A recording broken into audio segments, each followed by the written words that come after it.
Yo, yo, yo, it's your boy, Blaise McCoy. We are live here on the Blaised Radio Network. I've been waiting for this day for a really long time. I want to thank everyone for stopping by. If you're new to the channel, you know the deal. Hit the thumbs up, hit the share button, and share it out. Let your friends know. Like I used to say, old Tribe Called Quest. Tell your mother, tell your father, send a telegram, send an Instagram, send a post, a chat, a tweet, messenger pigeon, Morse code, smoke signal. I don't care. Spread the word, birds. You know how it is. And I appreciate each and every one of you guys stopping in here, hanging out. Let's take a look, like we always do, in the chat first and give some respect to the people that make it real. Jamie Ward, one of our newest members of the channel. I appreciate you, my friend. Thank you so much. Good to see you. Wally. Yes, sir. We got it. Wally knows what's up. Wally's always in the house. Tito, PFW, in the building as well. Good to see you, my friend. Big shout out to Mitch Koski doing big things here on YouTube. He's going to be one of my interviews sooner than later as well. Shadow Press is in the house. Good to see everybody. Wild-Eyed Yeti, put your pants on. Come on, man. What you doing? We got some crazy fans out there, crazy friends. Some amazing people I've met along the way here in these almost 5 years on YouTube. We're going to talk a lot about that. Hopefully we'll learn from each other. We're definitely going to have some fun tonight. Oh, we're going to Wang Chung tonight. You know how we do it. Super Nacho in the building, my awesome friend. Wolverine Gaming in the building. Great to see you. Great to see you as well. Double O Beer, they call him. The R-O-B. Good to see you, brother.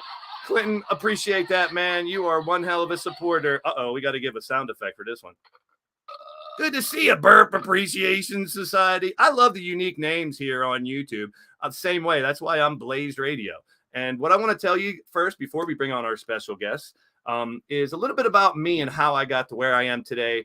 And to be able to bring content like this to you guys, where I've met these content creators, these YouTubers, from all over, not only America, but Canada and Europe and everywhere.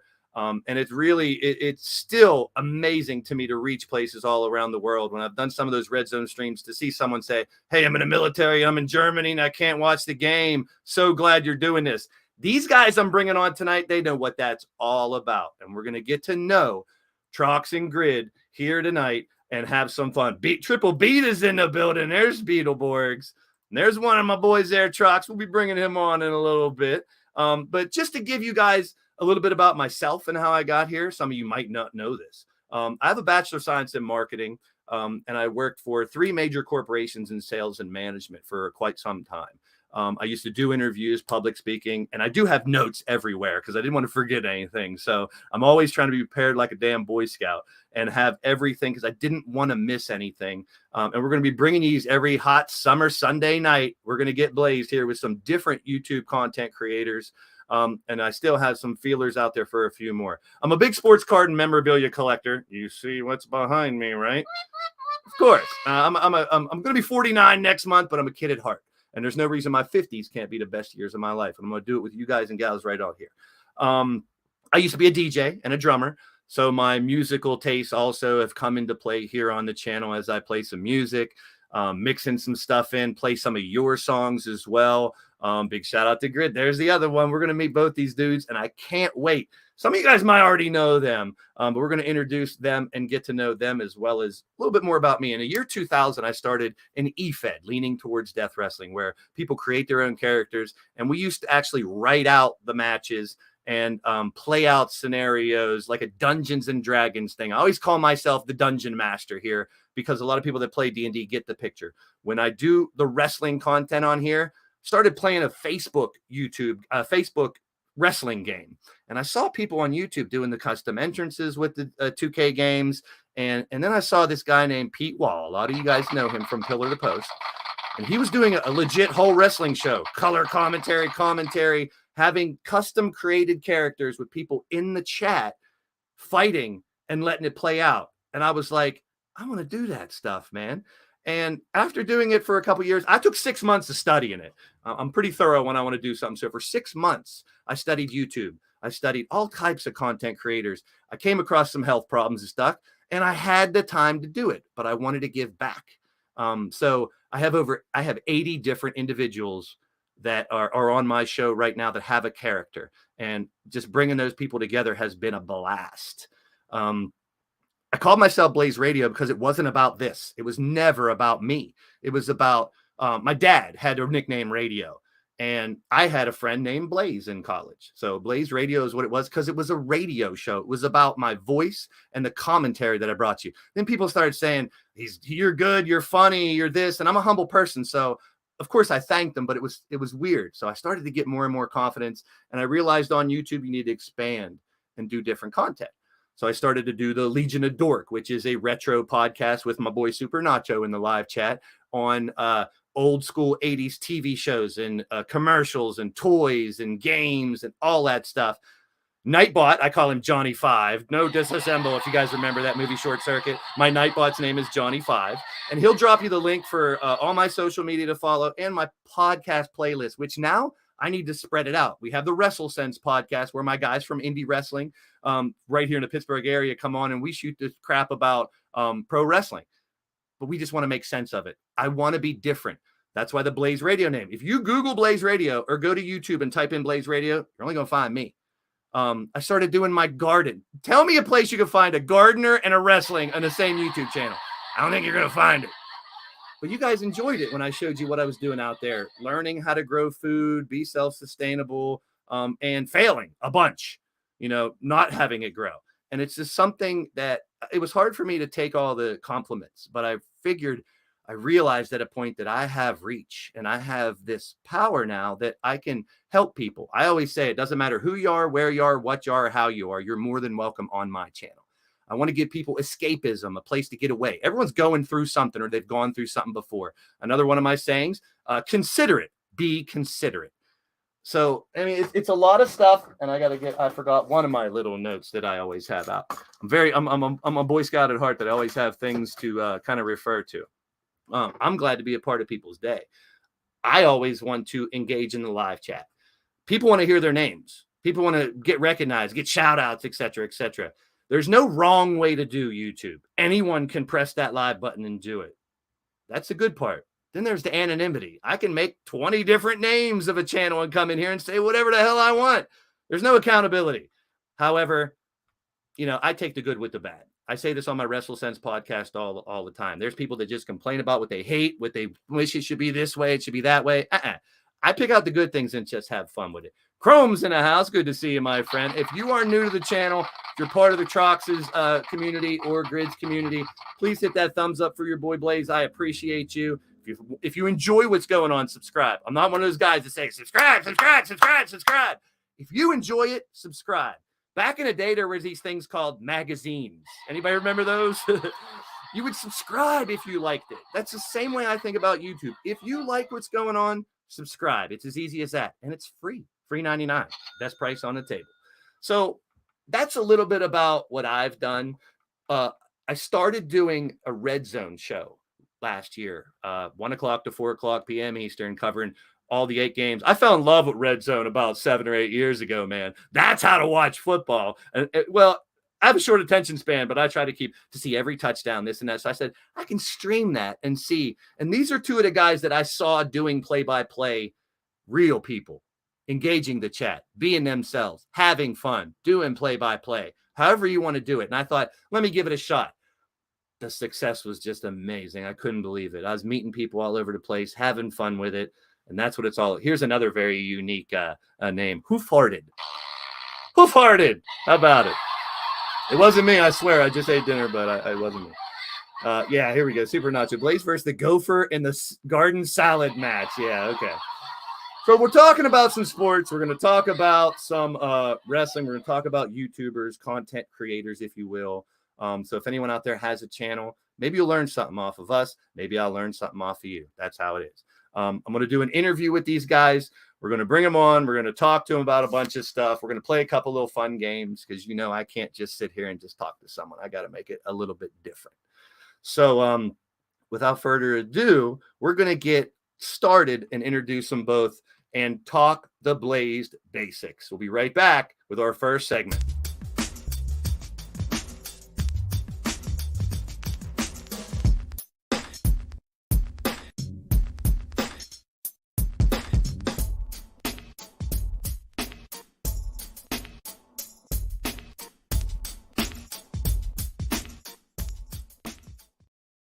All right, a regular interview. You get to know the person. You're going to ask some standard questions. But right now, let's bring on the boys. First, let's bring on Troxel. What's up, Travis? How you doing, my friend? Finally, the Trox has been on Blaised Radio. Yes, sir. It's long overdue. Now, for those who don't know, these guys are from the Detroit area. You guys cover mainly lines, but a lot of other stuff too. And Trox, we've known each other for a couple of years now, right? Oh, yeah. And about 3-4 years now? Yeah. And we'll get into some details about how some of these channels have started here soon. But me and you are very similar. And like I said, there's really we've had our chats outside of the live streams, personal stuff, and just we have a lot in common. But here's the thing. You can have a lot in common with someone or maybe not as much. I'm a humble person. Yeah. When you started off, you weren't showing your face and everything on the channel either. Yeah. But then there's guys that have all the confidence, that are not afraid to say what they mean what they say. And that is my boy Grid. That's he is. He's out there. And what's up, Grid? Good to see you, my friend. What's up, gentlemen? Good to be on, man. Yeah, we're going to have fun with this tonight. And the first segment, and we're just going to jump right into it because we got a decent amount of content. And I'll jump back and forth between you two guys to ask some questions. So we brought Trox in first. Grid's on here first. I'm going to start with you, Grid. Tell me a little bit about your channels. Oh, man. Right here on YouTube. Okay. A quick introduction of what you do to the fans out there. What I do, quick introduction. I do football streams. Pretty much, I'm the Gridiron Blitz, so I do anything football with XFL, USFL, NFL predominantly, with some college as well. Started back in 2018, 2017, made my first video. 2019, changed my name, my YouTube name, and here I am. So anything football streaming, we do it on the Gridiron Blitz. All right. And Trox, tell us a little bit about your channels. Well, I got started because of this man right down there, the Gridiron Blitz. You know, I watched one of his videos and it was just like, you know, between watching his videos and then listening to our local radio channel, 97.1 The Ticket, I was just like, I'm so tired of the negativity. You know, and this, that, the other. And they're just like, they're not even fans of the city. And they're talking about our city. And then I seen Grid and he was like real about stuff and things like that. I'm just like, oh, dude. And then I like wrote him like long paragraphs. He's like, hold on. Where you at?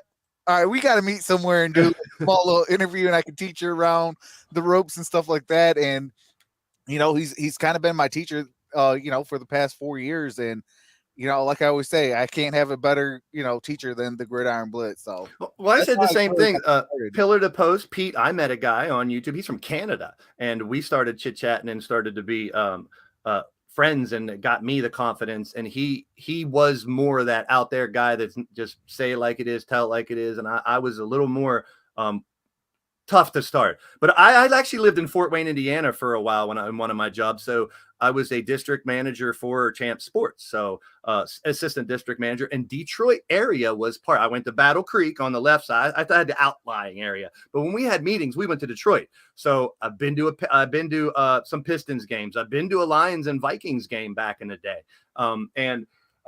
You know, Lions fans, we all know you guys get clowned on because of the record and stuff, but these two guys know how to take that, either dish it back, make a joke out about it, and be real about it. I mean, there's a lot to say about that, guys. Yeah, I mean, it is. It really is. I mean, you could sit here and complain and be like, we got to do this, got to do that, but you guys are so real about it, and that's what I love about.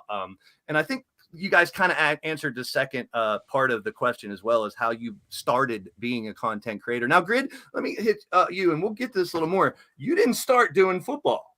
No, I did not. I actually started. You did the hair stuff. Well, before that, Blaise, I actually made my channel in 2007. It was December. I made my channel to comment like most people do, and I didn't make my first video. And it was actually my son, when he took his first steps, I put it on YouTube so that the family members could see it, because I'm not into Facebook. So then a little while later, it didn't work out with me and his mom. We're divorcing, and I went to YouTube to vent. And that is how it started. From that point, it went into the hair loss. And I started a website, all of that. And then one day, Jim Caldwell was the coach. We got eliminated from playoff contention against the Cincinnati Bengals. I was so frustrated. I made a Lions video, and I saw that people kind of gravitated toward my style and the way that I was. And it started to take my channel off. And then it took me about 2 years to pivot, to make that full pivot. And then I became the Gridiron Blitz and went all football after that. So I've been through anything. My channel was my actual full name. It's been about 2 or 3 different things. And here I am today, 30,000 strong, man. So it took me a ways to get there. That's what it's all about. And we got some more people popping in the chat. You guys are awesome. MSW, a good friend of mine, is in the building as well. Big shout out to you, Miles. We got some people bleeding in from outside from you guys. Our man True, good to see you, our man, my friend. Good to see you as well. RQ. See, I met RQ outside of other streams too, and I know you guys know him too as well. And it's common friends. John Kapler. I'm not. It might be from one of you guys over there. Yeah, John's from one of us. Ripper Spring Heel is my resident bartender. The bar is open, so have your free drinks out there, my friends. You also, and I did the pizza delivery for a while, and your DoorDash stuff was very good. And you got a lot of stuff from that as well. Tell us a little bit about that. So I have over 10,000 with that channel, and I created it just kind of the rant, which is what I do best. And I ran it on DoorDash, and there was an incident with DoorDash and a driver where she went back to confront the person because she didn't tip, and it blew my channel up. And now I have 10,000. That channel has a shelf life though, and I think it's expired. And now I've moved on to something else. So any passion I have, I like to just put it on YouTube. Amen. Well, anybody who's been in any type of food service or retail or anything knows that customers can really be a pain in the but it's the good ones that matter. And Exactly. anytime I'm out, I mean, being a retail manager for a while, I know, you don't get compliments. You only hear the bad stuff and everything. But Trox, what about you getting started as a content creator? You gave us a little bit about it talking to him, but really getting going. How'd you get going? There's another one. Steeler Nation Australia. Big shout out. Good, I Trox. mean, we kind of got started just, I wanted to talk about Detroit, and then some things happened. And then I was just like, well, if I'm not going to get the love from Detroit, my home team, let's just open it up abroad. So I just started streaming every single game known to man. We cover about 130 plus games plus preseason, and like the Gridiron Blitz, we dabble in a little bit of college. We dabble in a little bit of, You do hoops. You used to do some hoops teams too, didn't you, Trox? Yep. I actually created another channel just strictly for basketball. Yeah. Troxel's basketball streams kind of makes it easier. Trox, you get some crap for this, and I want to talk about this because you're like me. In NBA, I'm in Pittsburgh. We don't have a Pittsburgh team. I'm a Philly fan. I can't like anything Cleveland. Yeah. Can't do it. But you have multiple. You're a Cardinal fan, a Steeler fan, a Lions fan, and I've heard people come in and say you got to be loyal to one team and you got to do this. And there's a lot of YouTubers out there that do pro football content. There's a whole trash talk community. There's the whole people that come out and if you don't know everybody on the offensive and defensive line, you're not a fan and all this. Come on, man. Be a fan to whoever you want to be and how you want to be, man. That's how I look at it. Yeah. Each his own, you know what I'm saying? But well, a lot of that though, from like why I have 3 different teams in football, like I lived out in Arizona, so I didn't get Detroit Lions football. Yeah. The only thing I got it was when they played the Arizona Cardinals. So I'm a football guy through and through. So it's like I was like, well, I'm out here, I might as well enjoy the team. So I became a fan. This is before they, play the Pittsburgh Steelers in the Super Bowl. So it was some rough times back then. Yeah. Well, hey, I was also a Charger fan when I was younger. I loved their damn uniforms. Oh yeah. And I loved some of the players from back in the day, the Fouts and the Fluties and the Chuck Muncie, who's from my area and everything like that. So when the Steelers lost to the Chargers back when the Chargers went to play the Niners, I got a lot of crap from my friends. I said, but I was cheering for our Steelers, and they got killed by the Niners. So if you guys are out there and you don't understand what we do and what they do mainly and what I've tried to do, it's a watch along. And with YouTube, you can't show the game. Now, we'll talk a little bit about that later on too, but the way I like to position it, and you guys are all more than welcome to steal this because I think it's a perfect way of explaining. I always say it. If you want alternate commentary or you can't watch the game, this is where to be. And that kind of sums it up because people are always like, show the game, show the game, show the game. We're not PG here, but I'm not going to go full blast. I got called a pussy the first time I did a red zone stream for not showing the game. But I've learned from a lot of content creators like you guys. I could have just crumbled and ignored them, but I said, you know what? I like my YouTube channel. I don't want it to get it shut down, so I can't show the game. Yeah. And the guy, he couldn't respond. People can't respond to that. And I'll give Pete Wall, my friend that I met first. When people come in and troll or be, whatever they want to be, I try to flip them first. Laugh at what they say. Make a joke out of it. Yeah, you're entitled to your opinion too. And a lot of times, if you can flip, and that's back in my retail world, someone who comes in and just says, "I'm buying this, and this," that's clerking. You didn't do much of a job. But if someone comes in and goes, "You sold me a piece of shit. I want something better," and you got to turn that person into someone who loves that company. That's doing your job. That's really going out. So, I love, once I started to get my confidence back, I want to share my best practices. I want to share, and hopefully other people learn from me and I learn from them. When I studied my YouTube, I want to learn from everybody. I take little things from everybody and do my own thing. So now that we got the basic stuff out, we're going to have some fun and we're going to find out what you like.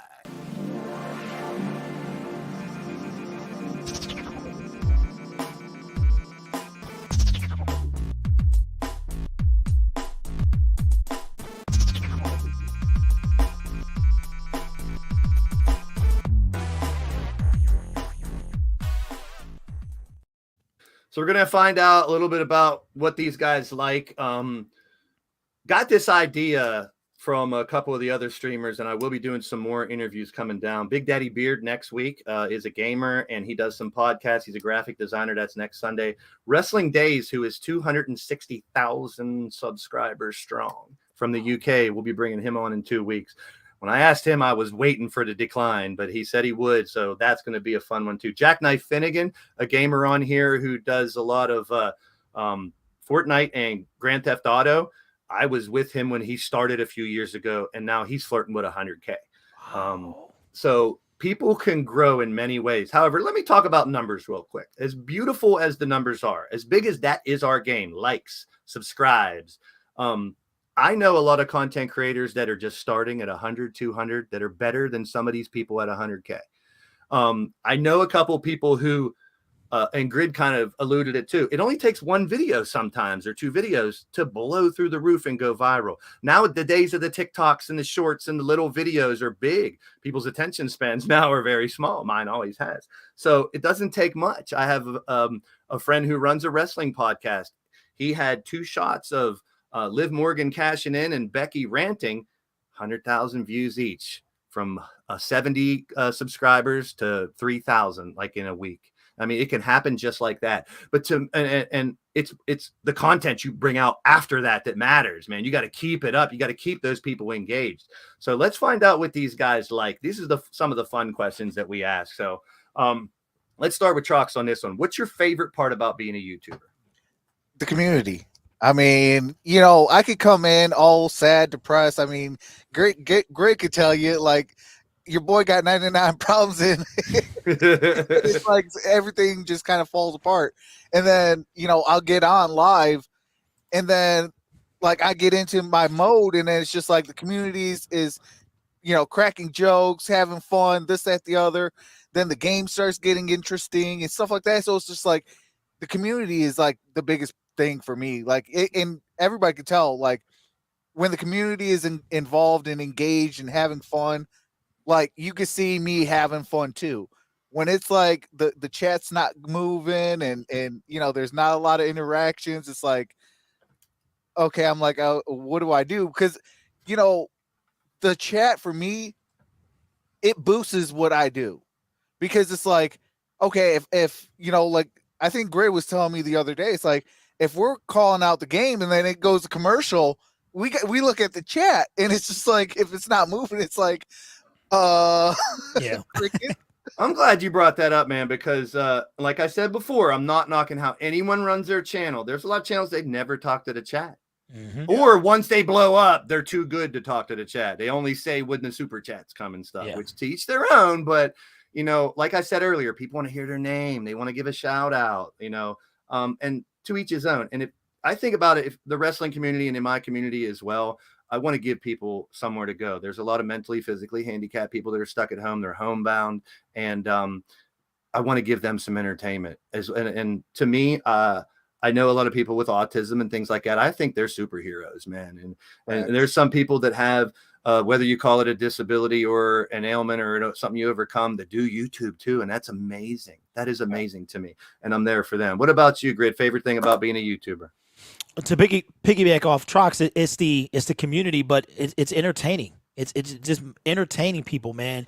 I came up with, you know, I'm an entertainer. I entertain, and that's part of live streaming is entertaining people, and it's giving them something. And like Trox said, and you said, is a way to escape whatever. It's just like going to the movies. You know, if you're gonna come into a live stream, I want to give them the best experience I can without actually showing the game. So I like to say the best place to watch the game if you can't watch the game, like because it is I try to make it the biggest visual experience that you can have without me being able to show the game. So I love the entertainment, and like Trox was saying, when there's nobody talking, it's tough, but you got to push through it and still entertain. So I think that's community, entertaining the community, I think is my favorite part. Well, a lot of people that love sports, when you're a kid, you do a little play-by-play when you're watching, you do this. And the idea is to paint the picture for the fans because they can't see the game. Now, you might be showing the screen from ESPN that shows the field or the score and the stats and stuff, but you really got to paint that picture for those people out there. And that's where a lot of some of the stuff that I knew that I did before in my job that come through when I do this is I always keep that in my mind. I got to visualize this for these people. Earl Cole, big shout out to you, doing his thing on YouTube as well. Another guy I just met recently doing the grind, man. Big shout out to you, Earl Cole. All right, let's flip that and we'll start with Grid. What's the worst thing about being a YouTuber? The worst thing about being a YouTuber is that everyone has something to say. Everyone, the keyboard warriors. I think that is the worst part. And the fact that the bigger you get, you don't want to be a celebrity, but you might be kind of a mini one. I've been recognized out in public, and I don't see individuals coming, but they see me. And I think that is probably the worst part, is constantly being under attack for your opinion.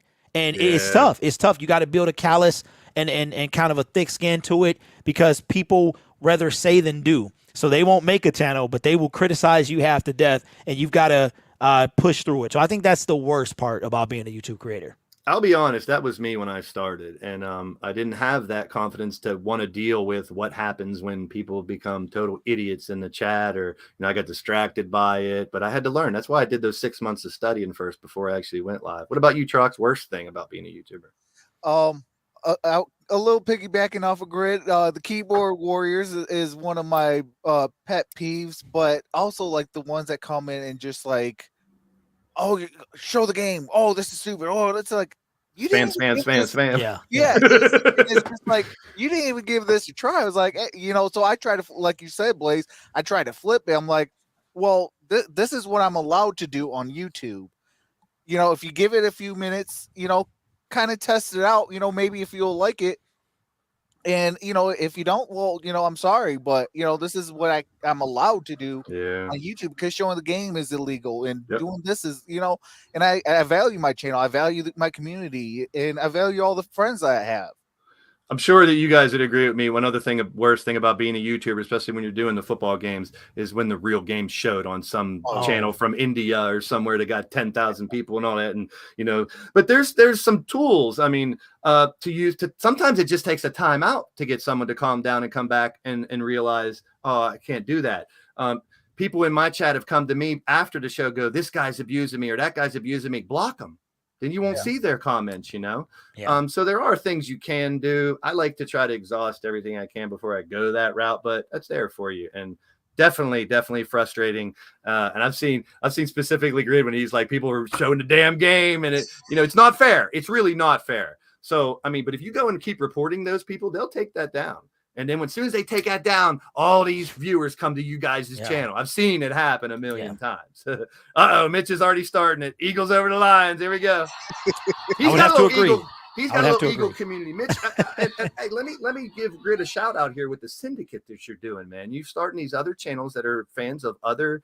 You explain what you're doing. You're better. So I've been trying to do this for quite a while, and one of the reasons my name is the Gridiron Blitz is because I wanted to be more than just Detroit, but I keep coming back to my Lions. So after this is now my fourth year covering football, after some failed situations that didn't work out, I decided that I was going to start Detroit Lions Syndicate. I love the name Syndicate and what it entails. Just a group of people who have the same goal. So we started the syndicate of channels, and right now we're doing NFL. We have the Pittsburgh Steelers syndicate. Shout out to the Pittsburgh Steelers. My man's Mark, exactly. Mark and Owen from across the pond. We have the Denver Broncos syndicate. We have the Minnesota Vikings syndicate. I have an NFL syndicate as well, and we're looking for other creators. And what it is we're fans of we're trying to be kind of like Chat Sports and Locked On, but Locked On are people who kind of credentialed, and Chat could be something else. So we want to bring fans of the team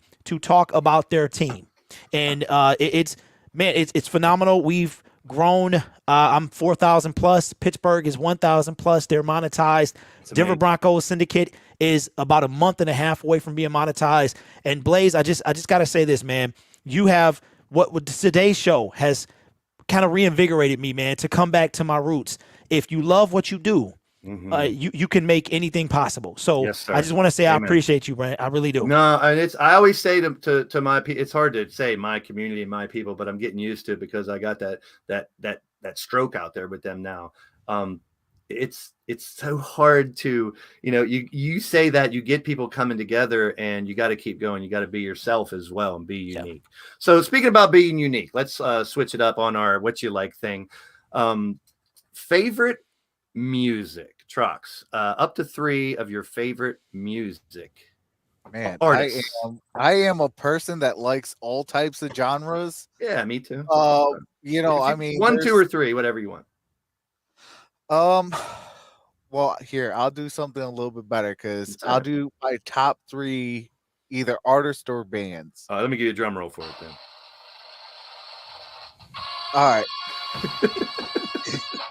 I like acting a fool. Hey, just before anyone thinks I'm an idiot, I am. And here's the thing. I always say, whether you're laughing with me or at me, you're smiling. Yep. Exactly. The first one is definitely going to be Metallica. Nice. Probably one of my favorites. They're revived right now with that Stranger Things stuff. Oh, yeah. Wow. And then I've seen them 4 times in concert. Oh, for real? Mm-hmm. Yeah, I wish I would have seen them in concert. I'm a metalhead and a hip hop head. Okay, yep. I got Metallica, and then give me, I got to pay homage to the old school. So give me some, you know what? Give me some Michael Jackson. Oh, amen. Then give me some Eminem. Nice. You guys in the chat can throw out yours too. Your favorite musical artist. Grid 1, 2, or 3. What you like? Man, okay. So I don't necessarily have artists. I'll stay in the genre. Oh, so I absolutely love the movie soundtrack, but not the soundtrack, the scores. So I'm a huge movie score person.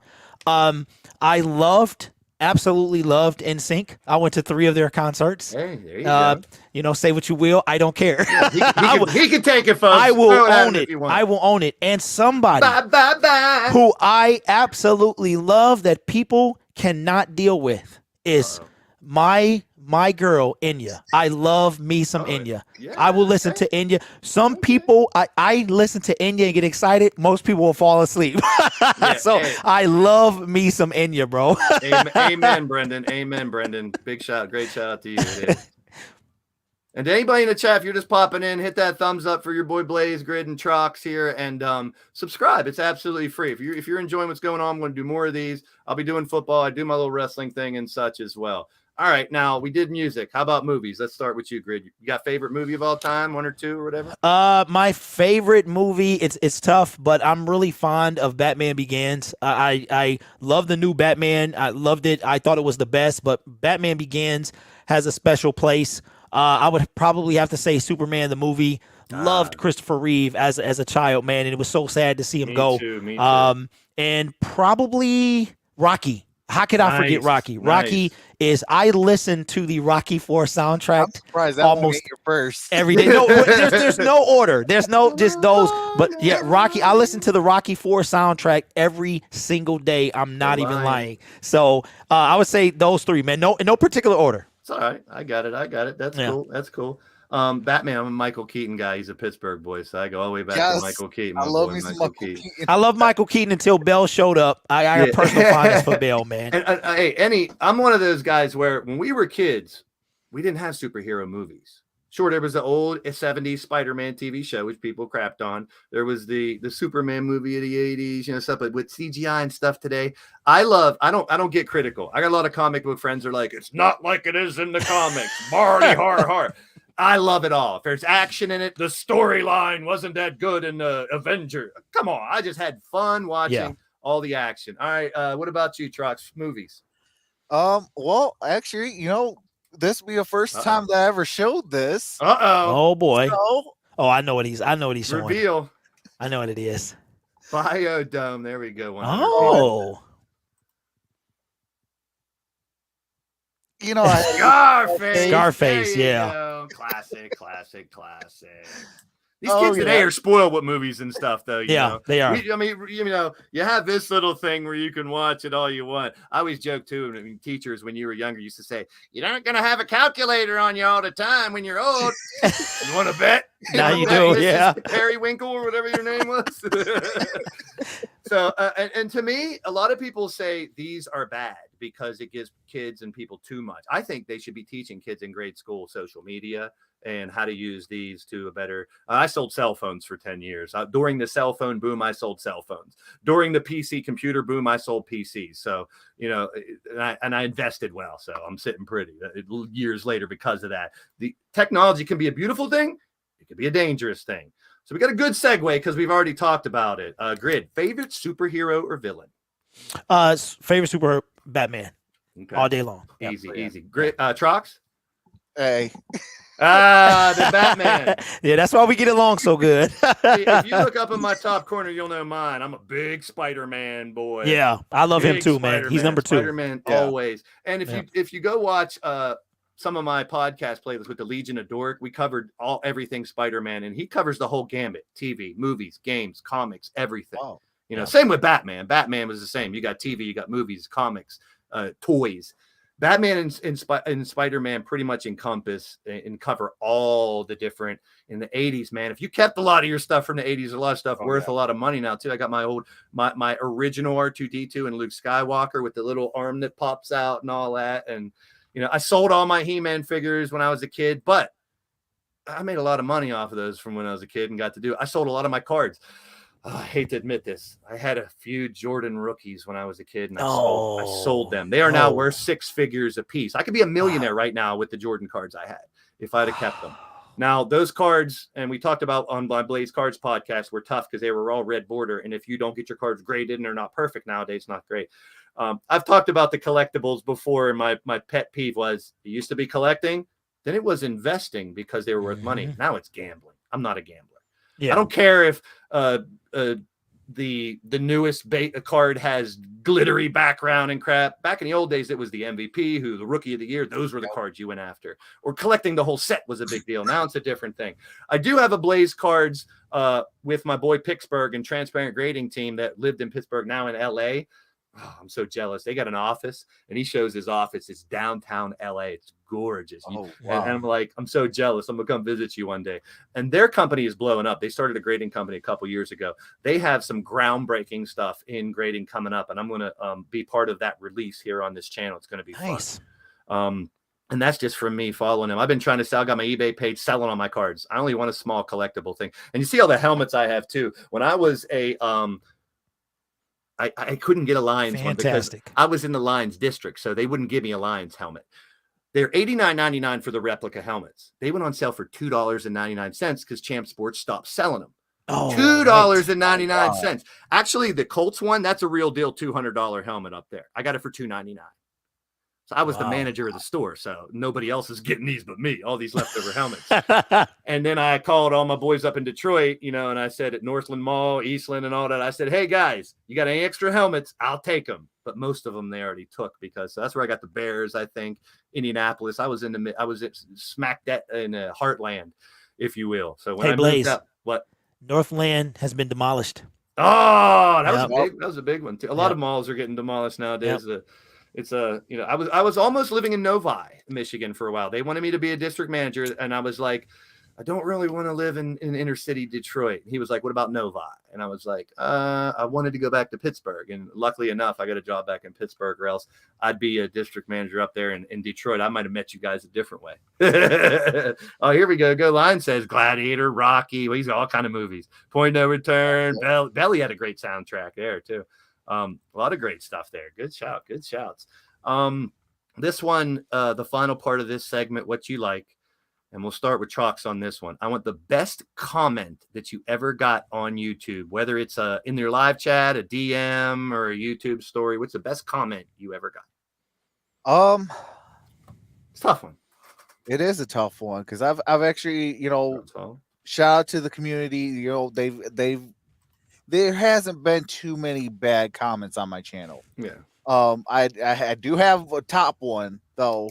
But the best comment, probably just you can keep it vague if you want. Job and like keep it up. You should, this is an awesome channel. Things like that. Like those to me, like, because if you know me a little bit, I'm not like this outgoing person. Like I'm kind of a shy, to myself kind of guy. I mean, great to tell you, when I first met him at Starbucks, I said maybe 3 words at yeah, he said about 3 words. It was just more like, okay, just a couple words. I'm like, do you understand the words that are coming out of my mouth? That's a great point, though, man. Any type of person can do this stuff on here, whether you're shy, you're not, you're this, you're that. There's something I never got to ask you guys. Have you guys ever, because of trolls, because of stuff like that, have you guys ever considered subscriber only mode where people got to be on there for like 5 minutes or 10 minutes or a week? Blaise, I do it all the time, man. My entire fourth quarter, all NFL season is subscriber. You must be a subscriber for 15 minutes, and I let them know the entire game. There's a ticker at the bottom letting them know. And I feel like if I haven't earned your subscription by quarter number 4, I'll catch you next time. And I tell them, thank you, I'll see you again. And it has cut down tremendously on the trolls. Yeah. Well, there's some of them, they're like, you gotta be subscriber for like 4 weeks before you can chat on some of these people. But those are some of the wrestling content creators that get nothing but spam trolls and stuff like that. But that's neither here nor there. That was a fun segment, but this one's going to be even more fun. But before we get into it, we're gonna have a commercial break. Old school. Blaise, I didn't get to do my comment. Oh, wait. Oh, that's right. I'm sorry. Thank you. Please call me out if I forget stuff, because there's a lot of stuff we got to cover. Best comment. I know you have a specific one you want to cover too. Best comment you've ever got. All right. So this is from 2 years ago. I was about to actually hide my channel, which is essentially deleting everything off of it but the channel. I went through something, wasn't a pleasant experience. And this person says, saw all the stuff that went down. Just wanted to send you a shout out and let you know I'm behind you and don't believe a word that was said. You have always been honest and straight up, and you have earned your members' trust. You are the best Lions YouTuber, and I've enjoyed your content for a few years now. Keep being you, and let's get this season rolling. I literally was, thank you, man. I literally was debating. I tell the story to Trox all the time, and it's something that keeps me going now. I was curled up into a little ball, and I was just crying, and I was like, I don't want to do this anymore. I got you. And I got a push notification. It was an email, and this person is literally responsible for saving my channel. And I've never forgot that. That person too. That's amazing, man. Yeah. When you have someone and it started happening to me, and I saw that my friend Pete got it too. He's like, man, you're great in commentary. You should be on TV. You're so good with the chat. You're this. I mean, the compliments stick out like a sore thumb compared to all the BS. I say, and I used to teach my employees this when I was a manager. It's the one good customer that outlasts the 20 bad ones. Absolutely. Yeah. Facts. Let's go to our fun little commercial break and get into some real fun here. After these messages, we'll be right back. Okay, Atari, let's see your best pitch. You're out, Rose. I quit soccer to play Atari. You need more practice, Haley. You can't keep me in here, Atari. The Atari video computer system is 20 cartridges with 1,300 game variations you play on your own TV set. Don't just watch television tonight. Play it. Yeah, old school. How about it? Blaise, that's one of my favorite segments that I missed. After these messages. Yeah, and the country one. After these messages, After these messages, we'll be right back. I got you, man. I love it, man. I love it, bro. I got you. Well, when I started really digging into StreamYards and I got enough members to pay for the monthly thing and I saw all the extras, I was like, man, we got to have some fun with this. And I did a basketball one and I was like, I need some NBA Jam. He's heating up. He's on fire. It's like, man, I need some little things because I didn't have OBS. I couldn't do the full-blown stuff. But with these little videos, I was like, I got to make the most of this. Here, I'll make a fool out of myself, too. You guys know what was it, Jumbo or whatever, where you put your face on there and it makes you sing? Check us out. Never gonna give you up. Never gonna let you. That's my avatar from the wrestling game.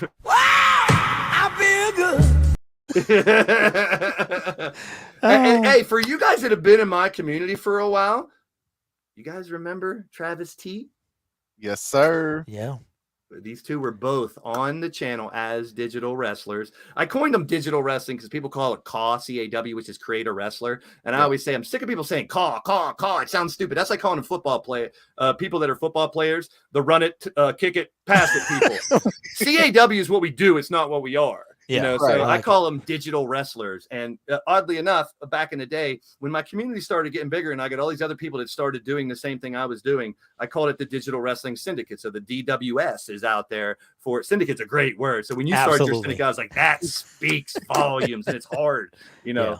So we're gonna have I have fun with some of those stuff, all these little things. I had to do this when someone hits a 3. This is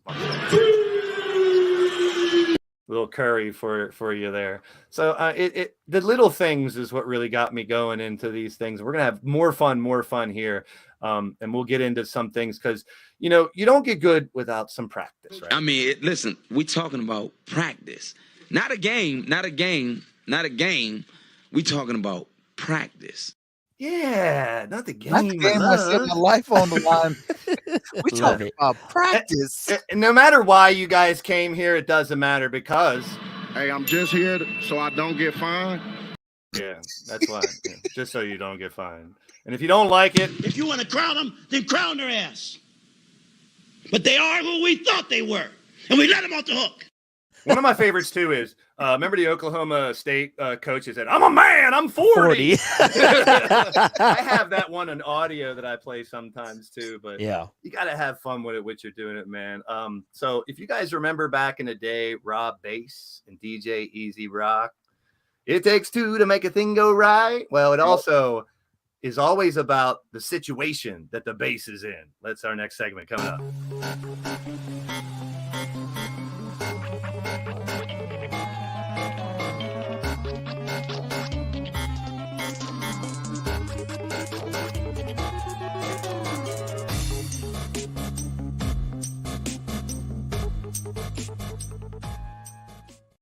Yeah, I'm not a pat myself on the back guy, but those are my beats. I made them. I really love making beats. From being a DJ and being a drummer, and then I have really bad shoulder problems and bad discs and stuff, so I couldn't play drums as much. Like I was in a band for a while, also DJ'd for a couple years at clubs and bars and stuff. So I have tons of music, a lot of music that my band made, my brother's band made, and because of copyright, when I do entrances for wrestlers and stuff, I use a lot of their stuff. This is what I've been waiting for. This is a slideshow. We're going to do the situation that the base is in. When you do interviews, it's a lot of situational interview. Put your potential employee in a situation and see how they handle it.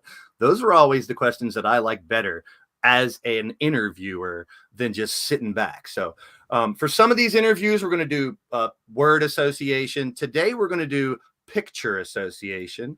We're going to take you back, and we're going to have some fun with this. So let me share this up here. So let's talk about some screenshots from back in the day. This one is from March 13, 2020. The Trox and Grid show, the Grid and Trox, whatever you call it. I gave Trox first, but Grid and Trox rolls off better. No offense to Troxel, but you guys, the Grid and Trox, the Trox. It was the Grid and Trox. Well, that was I think the first episode. Yeah, and that's why I found it. Travis actually said that Grid, because we were going to switch it up based on channels, whoever went first, and he said Grid and Trox sounds better. So we went with that. Roll better. Yeah. Roll. So that was March 13, 2020 that I found this screenshot. And like I couldn't do a lot because like I talked about Trox and same thing with me. I didn't show my face. It was a lot of the what was it back in the day? The Hangouts. Yeah, Google Hangouts. Yeah, you just talk and stuff like that. Who did I just see? Leo is in the house. Yo, it's your boy Leo from the House of X Entertainment. I'll be interviewing those two as well from New York. Those guys are amazing. Love you. Wanston, Leo, you are outright amazing at what you guys do. And I was interviewed by them last year. One of the things that made me want to do this. So shout out to them. They are on the docket for August, and we'll be interviewing them. Fair warning here, and it's no offense. You guys know I'm all fun. So some of these, you guys, we'll just get to it. Let's go. So let's go back a little bit. Oh, boy. No more energy drinks. May 5th, 2013. This is old school Grid. Oh, I do my homework, man. I see. do my research. I should have privated those videos. No, but it shows the humble beginnings. I mean, it shows that some people just, and you said it earlier, you just started out with little rants or just showing this and that, but that was 2013 from that video.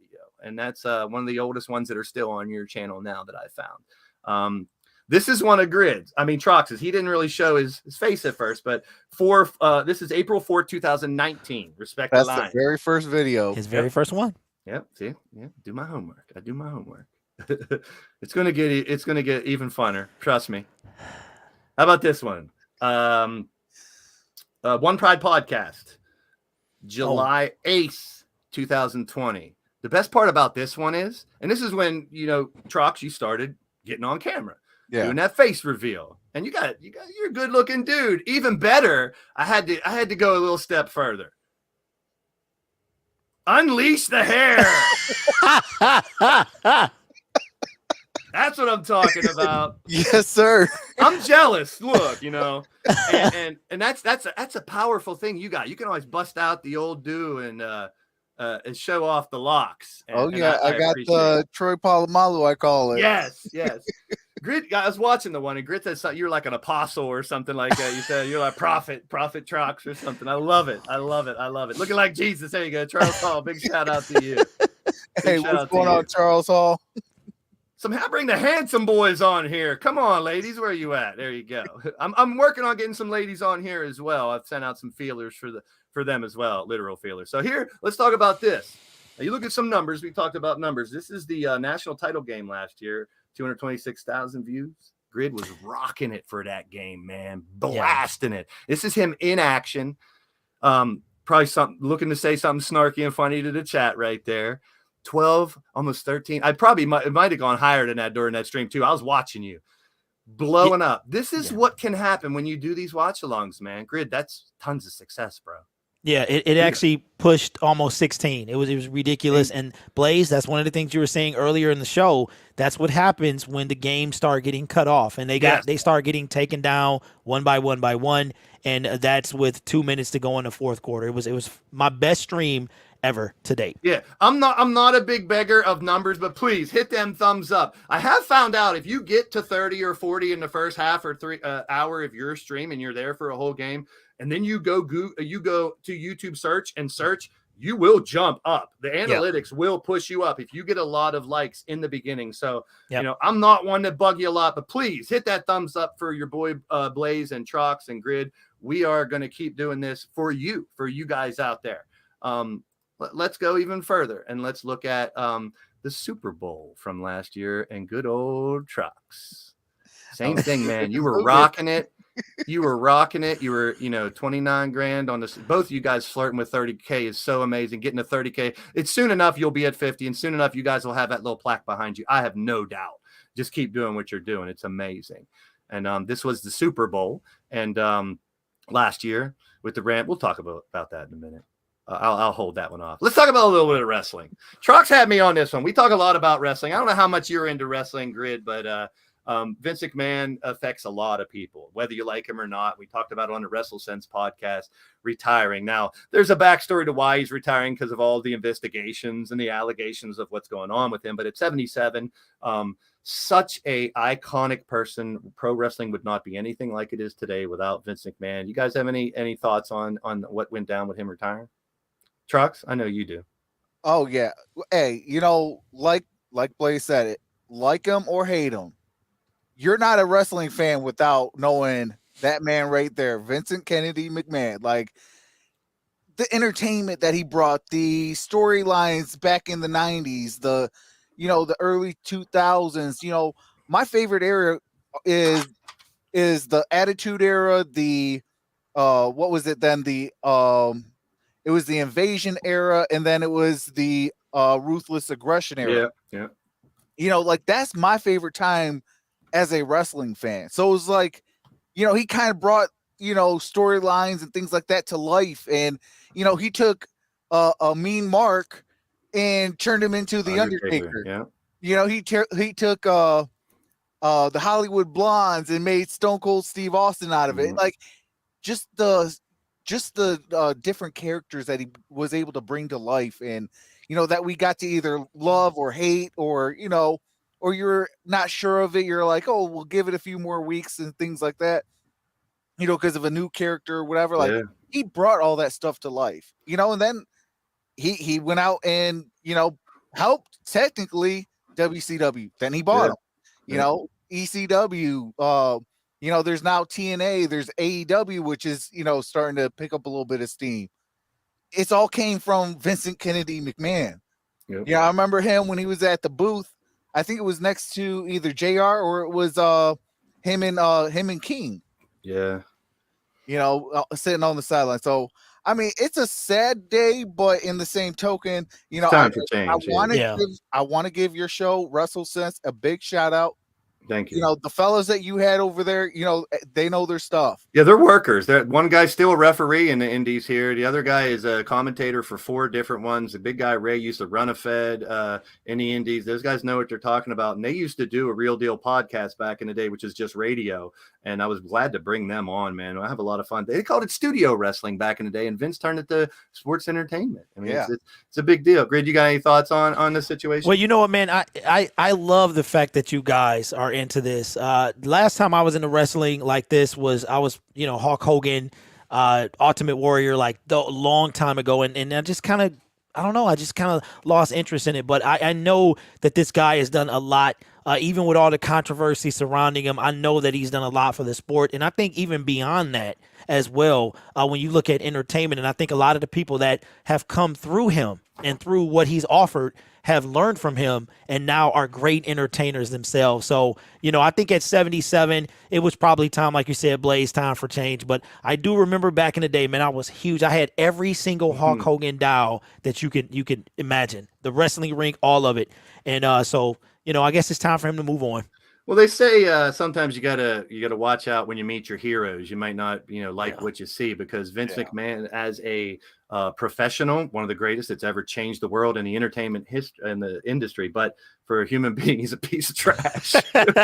He always has been. And with the days of cancer culture, you can't do the things he used to do back in the day. And you got to be aware. Sometimes when you meet your heroes, you're disappointed big time. We're going to talk about that here in a minute. Put someone on the spot on something here.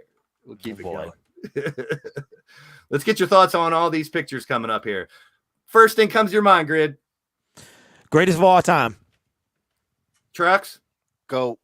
Yeah, I mean, for have his career cut short is a shame, man. I love watching him. Just like I just shared a highlight video of Michael Jordan not too long ago. If you're younger and you go check out a highlight video of this dude, you'll think, wow, he did amazing things almost every time he touched the football. And Blaze, the thing that a lot of people don't understand with Barry, he actually led the league in negative yards too. He was one of those dudes that would reverse field and go back 30 yards and then gain 50. He actually still has the record for like most negative yards. Yeah. Wow. Yeah. Yep. Wow. All right. Now let's talk about someone who might not be as popular in the Detroit Lions lore. I believe he's next. No, let's go here. All right, you guys remember this? Yeah, absolutely. Malice. The Malice in the Palace. For those who don't know, a brawl broke out between the Pistons and Pacers back in the day. Even the fans? Yeah, Google that. Fans throwing stuff. I mean, it was crazy. I saw this picture today. I just added this because it came up, and I was like, we got to talk about this. This is Malice in the Palace. This is Detroit history, Detroit lore, something that went down. And back in the day, you look at how those basketball players would play and fight and punch. Even Bird was throwing blows back in the day with some stuff. So, I mean, and I'm a huge basketball fan. I played basketball all the way up to the D2 and didn't make the team, and injuries, I don't want to get into all that, but I'm 6'2". I was the white boy that could dunk. I was second place in the dunk competition in college. They called me Rex Chapman. That's, that was where the Rex name came. And that's one of the reasons I'm a big Kentucky fan. I was Rex. People in college called me Rex. They didn't know my real name. I was Rex. And I'm still a Kentucky fan to this day and a huge basketball fan.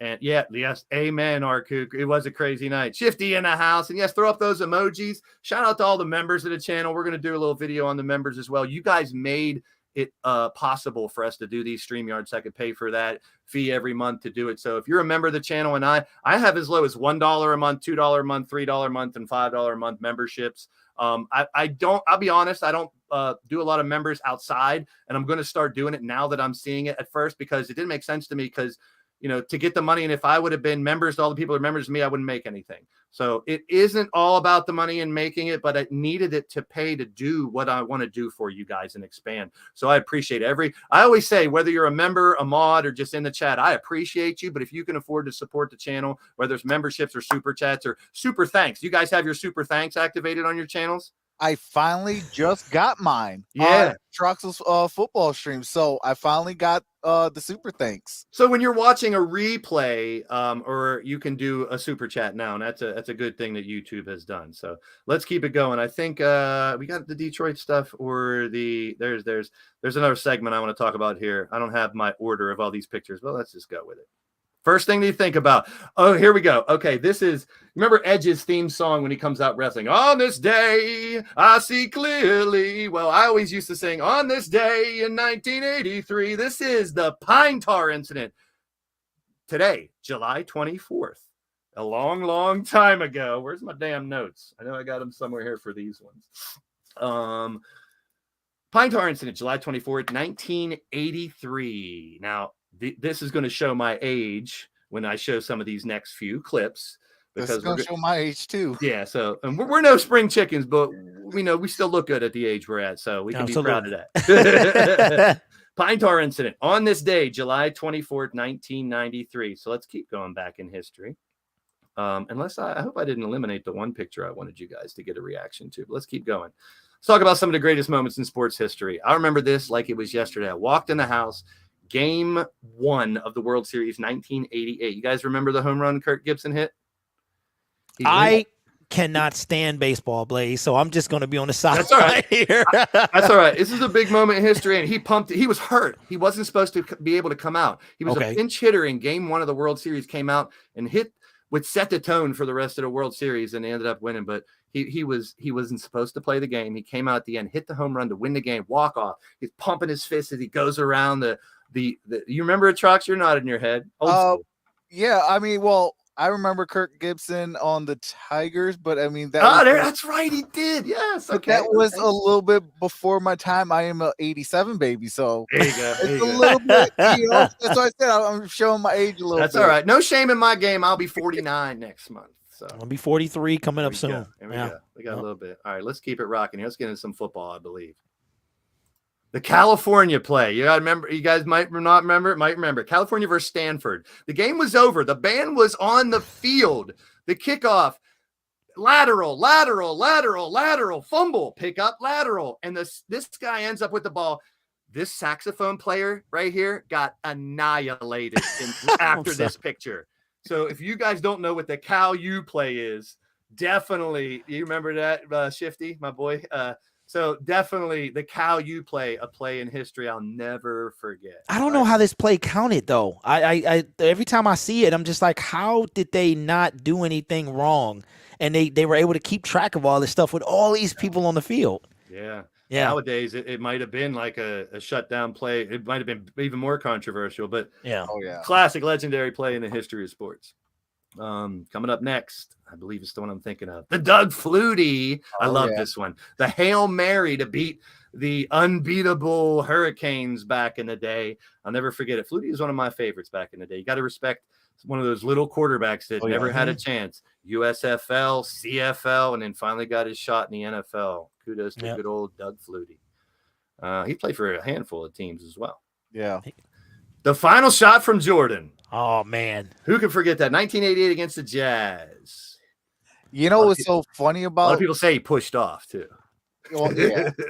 But I will say this. A crazy thing that I kind of just found out, actually, a few weeks ago. I guess the Pistons were actually in Jordan's head so bad. And the Pistons, we didn't know that we were inside of Jordan's head.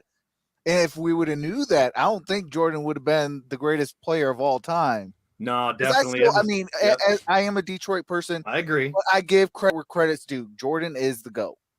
Yeah, me too. Sorry, Kobe fans. Sorry. It's a bit, yeah, LeBron. Yeah, me too.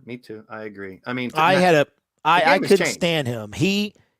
I kind of grew into where I respected him later, but I was a huge Joe Dumars fan. He's my favorite player, and he would every time they played the Pistons, he would guard Jordan, and I could not stand Michael Jordan. But then stepping back, letting some time pass, I was like, this dude was insane, and I gotta put some respect on his name. Couldn't stand him, but he is probably one of the best to ever do it. See, and a lot of people use this phrase, and this is maybe just me being old man, get off my lawn type of thing. I hate the GOAT phrase. Here's my point. Number one, do not compare players from different eras. Yeah. The game of football and the game of basketball specifically have changed so much in the past 30 years. I would not compare. If you want to talk, how many rings does Bill Russell have? 11. Exactly. Mm-hmm. You know, so he was playing when there was no 3-pointers. So yeah. Kareem, Wilt, those guys were a foot and a half taller than everybody else back in the day. No one could stop them. Speaking of Kareem, like, did you know that he slept with 10,000 women? Actually, that was Wilt. That was Wilt. That was Wilt. No. I'm talking about Kareem Abdul-Jabbar. They actually banned dunking. Yeah. Back in, I want to say the 70s. Late 70s, I believe it was. Yes, and sir. they did it for, I think it was like 10 years or something like that. Well, and he was the only one that could do it, and he could break the rim and mess up the game. And they tried to, you know, I mean, there was other things involved, but it's changed so much. You can't even touch people nowadays. And the game of football is a passing league as opposed to. So absolutely, I agree with that 100%. It's like different eras, and you can have, you know, great players of great eras, but, you know, I agree with that as well. Also, how can you be the greatest of all time when all time isn't over yet? Bingo. Yep. You never know who's coming next. So it should be like the greatest up until that point. My favorite is what it should be. But exactly. And I know, a lot of people say it. We live in an era that people say facts when they mean it's just their opinion. Ooh. I know we say it. A lot of people are like facts. You maybe say, we all say it. Yeah. Say, straight facts, but technically that's just my opinion. It's not really a fact, but hey, that's the world we live in. I love it. That's the world we live in, right? I love just twisting people's words and having fun with it. That's the wrestling promo in me. The Immaculate Reception. How about Did it hit the ground? That's well, the days of having 35 cameras, we don't have that. Once again, back in the day, you can't compare. You know, so there you have it. I hope I didn't get rid of the one picture and cover it up, but I'll bring up his name here if his picture doesn't. I feel like I know who's coming eventually. There he is. Oh Lord. He is. I know what everybody's gonna say. Hey, doesn't that guy on the bottom kind of look like him? Well, Grid, you got a little story about this guy from your other side job. Yeah, man. So I actually met Matt Patricia the year he got fired. This was about 2 years ago. He got fired in 2020. And I was doing DoorDash, and I delivered to his house. I'm not going to say it was by mistake. It was on purpose because that's where the app took me. Yeah. And I delivered to his house. I didn't know it at the time. The lady who was supposed to get the food, she's yelling at, hey, we're over here. So I run back and grab it off his porch. I take it to her. And as I'm coming back to my vehicle, he's on the front door, and he says, hey, did you find who you needed? And I was like, what's going on, man? And so I walk up, and it's cold. We're in the heart of COVID. So I knew I couldn't get a picture, and I'm on this man's property. So I didn't want to be like, dude, can I get a photo? But I knew I needed proof. And I said to him, I said, bro, like, we need you to win. And this is what he said to me. He said, I know. He said, I got my guys. And I also said to him, get Everson Griffin. And he said, I remember that. I want to get Everson Griffin. So nobody believed me what I said. And in November of 2020, we trade with 8 games left. We traded for Everson Griffin. And I was like, there you go. So, and then he was fired a couple games after that. So that's my Matt Patricia story. And just a little side note, it seems to be where the Lions place a lot of their employees, because I found out that the Detroit Patriots or whatever for a while. I found out that Brad Holmes lives in that area as well. The area they live. Yeah. Yep. It was a failed project with him. You guys are much better off where you're at now going absolutely forward. Breaking kneecaps and all that stuff. I love it. Love that. That's great. I love it. Let's we'll see what else we got left here. Oh, all right, Lord, I knew he was coming. I knew I had to throw that up there.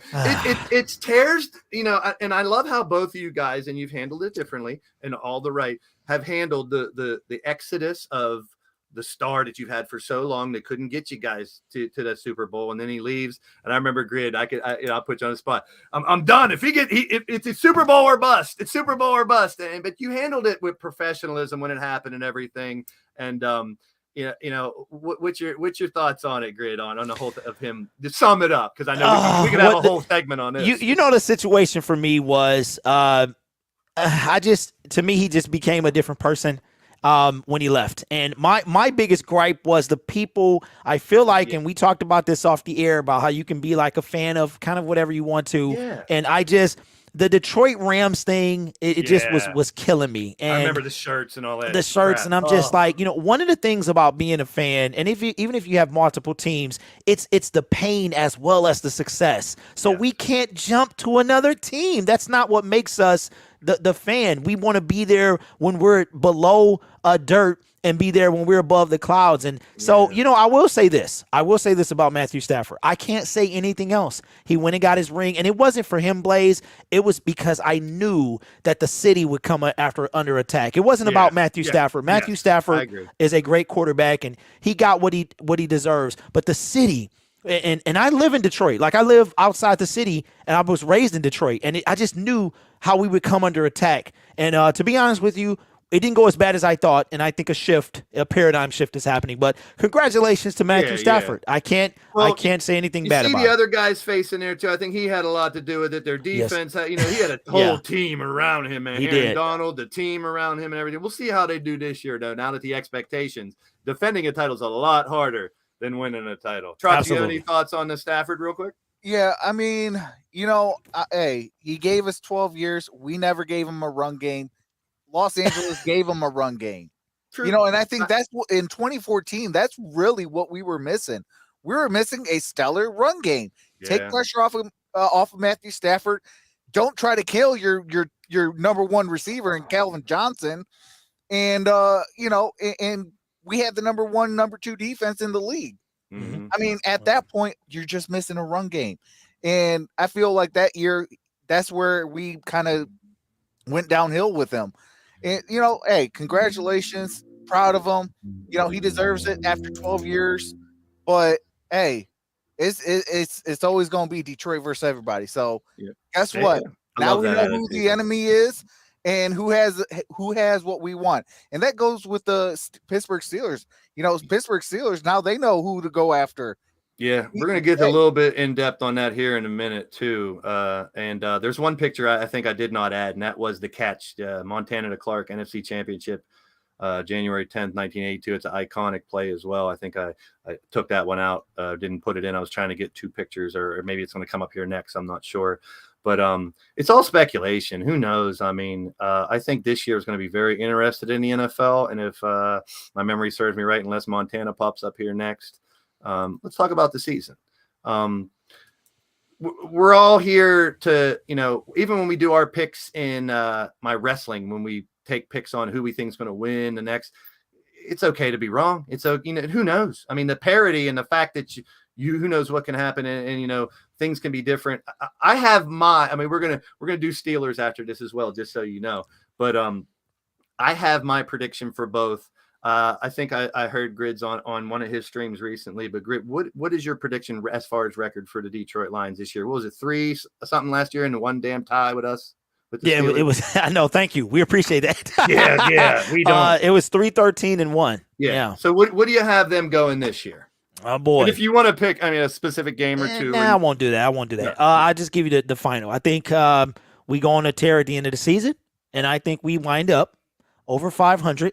We're going to win over 6 games the first time since Jim Caldwell was fired, and we go 9-8. All right. And if you look there, unless some of these teams really flip the script, Jaguars, Vikings, Jets, Panthers, Bears, that's very realistic to make a nice little run at the end. What do you have them going there, Trox? Well, for entertainment purposes, that's what we say. Fantastic. Yeah. I'm with you.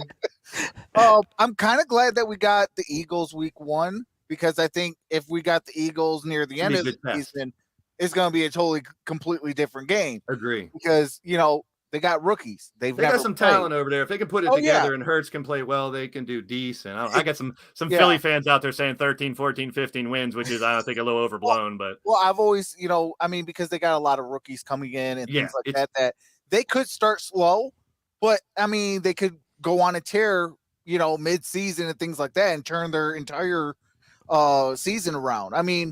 Their biggest competition to make the playoffs is just the Cowboys. Yeah, true. I'm going to that game too, by the way. I will be at AT&T Stadium. I'm going to one road game every year. Last year was SoFi. Please go to SoFi. Absolutely amazing. I remember when you did that and talked about it. Yeah, and so I'm going in one and I'm going to Dallas this year. So and just NBA does it a lot where they throw these super teams together, and you can have all the talent in the world. That goes for the NFL too. You got to play good as a team. To make that work. You finish your thought there, Trox? You had another thought? I will say that my final record prediction, now for entertainment purposes only, I am going to say 8 wins and above. Okay. I think we're good enough for at least 8 wins. Okay. So here, and we're going to move on. And I definitely think that, trending, and I'll throw the Jets and Jaguars in there. Towards the end of the year, they started playing a little better football. Even the last couple, Yeah. They have no quarterback. Yeah, that's and Shifty is a big Seahawk fan. He was very, very hurt whenever Russell left, but I think they already have their eyes on some quarterbacks next year to try to get it better. But I think Seahawks are in for a really bad season. There's a I think I was talking to my dad about this. How many different quarterbacks this year? I think almost half the league has a different quarterback at the helm this year, which I think is going to open up some really interesting scenarios. So since Trox is also a Steeler fan, and Grid has some. Blaise, we didn't get your prediction. I'm going to do it right now because I have the Steelers and the Lions with the same record. Okay. Unfortunately, I have them both going 7-10 and missing the playoffs. Now, granted, that's still a big jump for the Lions going from 3 wins to 7 wins. And I think that only grows in the future, depending on if Goff clicks this year or you guys get a younger quarterback going forward. You guys got a hell of a young talent now. I think the Lions, you guys have been talking about it. It could be time in the next couple of years for them to really make a move. I don't doubt that either team can make the playoffs. Yeah. But I just went through each win, and with a new quarterback and the fact that Steelers, and it hurts me to say this, haven't had a losing season in like 20 seasons or something. This is the year.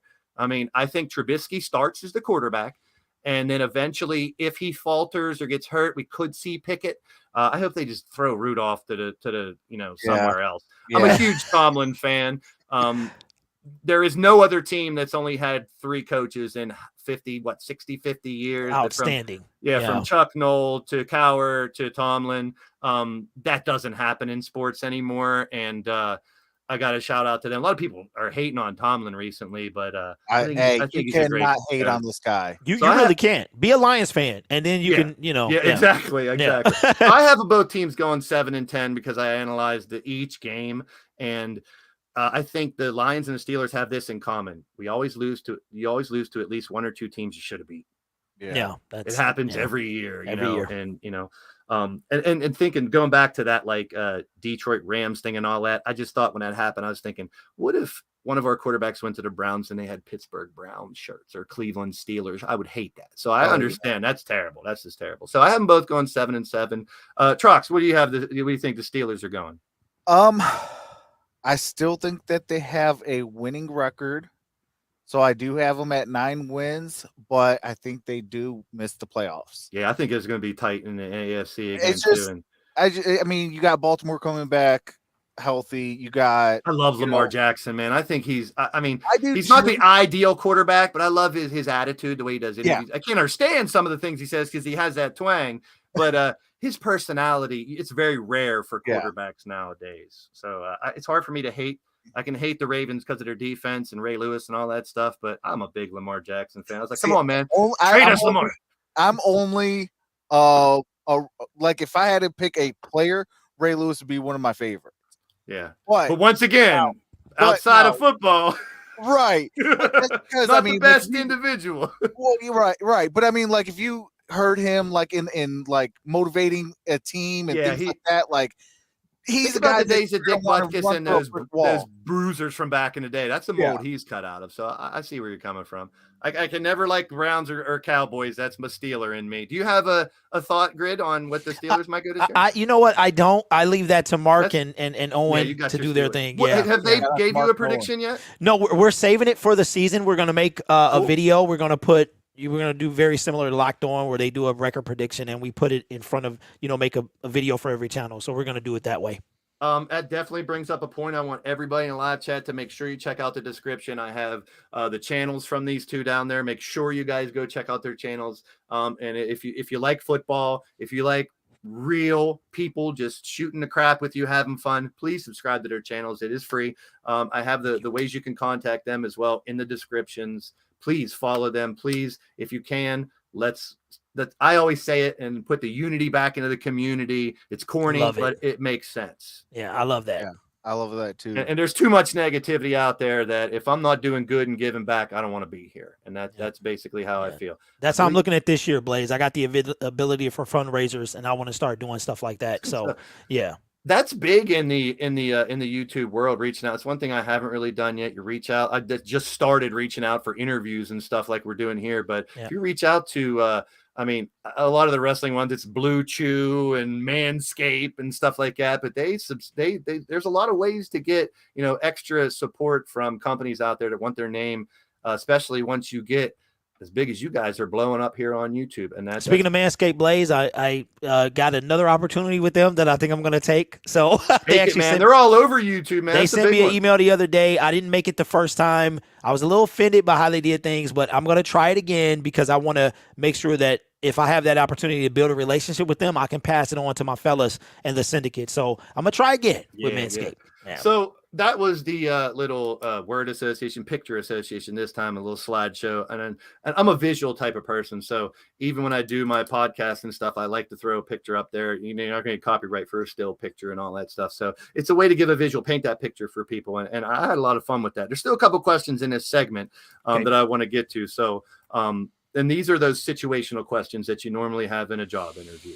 But we're going to, position it to here. So, and I'll start with Grid on this one. Tell me about a time you turned a negative situation into a positive situation.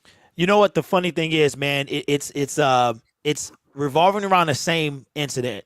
I know, Blaise, I love how you are, man, but I'm cut a little different. So my thing is I'm kind of driven by disrespect, underappreciation, being overlooked. And I turned the negative of being accused of something I was not and almost taking my YouTube channel down to saying that I'm going to be the best to ever do it. Like that's the mindset that I have. And I know there's other people better than me, but one of the things that keep me going is to be better than I was yesterday. So whenever I come under attack or whatever, I turn that situation into new channels. And I said, I think I'm really good at what I do. And I'm fine. Like you said, Blaise, you have the confidence. You had to build it. I had to build the confidence that, hey, Derek, you know what you're doing. Keep doing it. Don't let anybody tell you that you don't. And that's where I'm at. The haters don't realize that negativity can be a hell of a motivator. Yes. And for me, Blaise, it really is, man. It from my father. I didn't even know who he was. I didn't know that my dad, and this is personal information I'm giving to you. I didn't know that my dad, I was adopted by the man who raised me. So he took me. You answered the next question, but that's a good one. So my actual father, I didn't know that, not my actual father, but the biological dad, I didn't know that he was a thing. He was different from the man that raised me until I was 18 years old. Wow. And I felt that. I felt something was just, I just felt something. So I've turned those chips on my shoulder, bro, into opportunity. And that's how The Rock said it the other day. He said he was told in the NFL he was not good enough. And that has turned him to the man he is today. And that's the way I look at it. Whenever I come under attack and I'm told I can't do something, then I'm going to try my best to do it. I was just talking to a friend on the phone earlier I haven't talked to in a while, and we were talking about some of the crap we've gone through personally. And I said, you know what? At this point in my life, I think everyone needs to go through something really tragic, really crazy or negative to really find out who they are. I mean, you got to be put down to really dig yourself out and find out where you are. So that's just something, a lesson to be learned for anybody out there. If you're going through something, you can get past it. You can do better. I mean, hurting yourself or anything like that's never the answer. There's a reason you're going through everything you're going through, and overcoming adversity only makes you all that. If it doesn't kill you, makes you stronger. It's all true, man. That stuff 100%. really rings true. I always like to say that's just dirt. Yeah. If you going with your how you were showing, gardening on your channel, that's the dirt. You got to put the seed in the dirt for it to grow into something beauul. Yeah, man. That's so Trox, tell me, do you have a specific situation where you turn a negative to a positive? Actually, quite a few. I'll do two. I'll just do two. Okay, one of them, I want to say it was 2019-ish. It was me and the Gridiron Blitz on. We were doing a show. I think it was either a post game or something like that. Somebody came in where it was talking about, going up to my job and doing different crazy things and stuff like that. I blew up. I ain't gonna lie. But Greg kind of was like, hey, let me take over a little bit. Let me come back. And then, and then we'll go from there. And then, so, kind of gathered myself, and then we kind of turned it into a positive. Now I'm like, you know what? If you want to troll me to the point where you want to talk about my job and this, that, the other, you're just gone. I ain't got time for you. But if you want to come in, you might say, oh, this is weird or whatever. Like, well, hey, look, come check it out. And, let me earn my subscription, or let me earn my thumbs up. And, if I do, hey, you got a new channel to rock with. If not, there's other people out there. Hey, don't waste time on people that ain't got time for you, right? Absolutely. Yeah, exactly. Yep. And then another time, it was in 2019.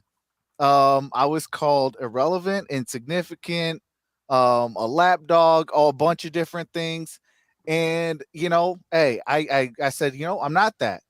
So, even, what do you call it? I mean, I had a little doubts, in 2021, so I branched out and I proved to myself, like, I could do it on my own.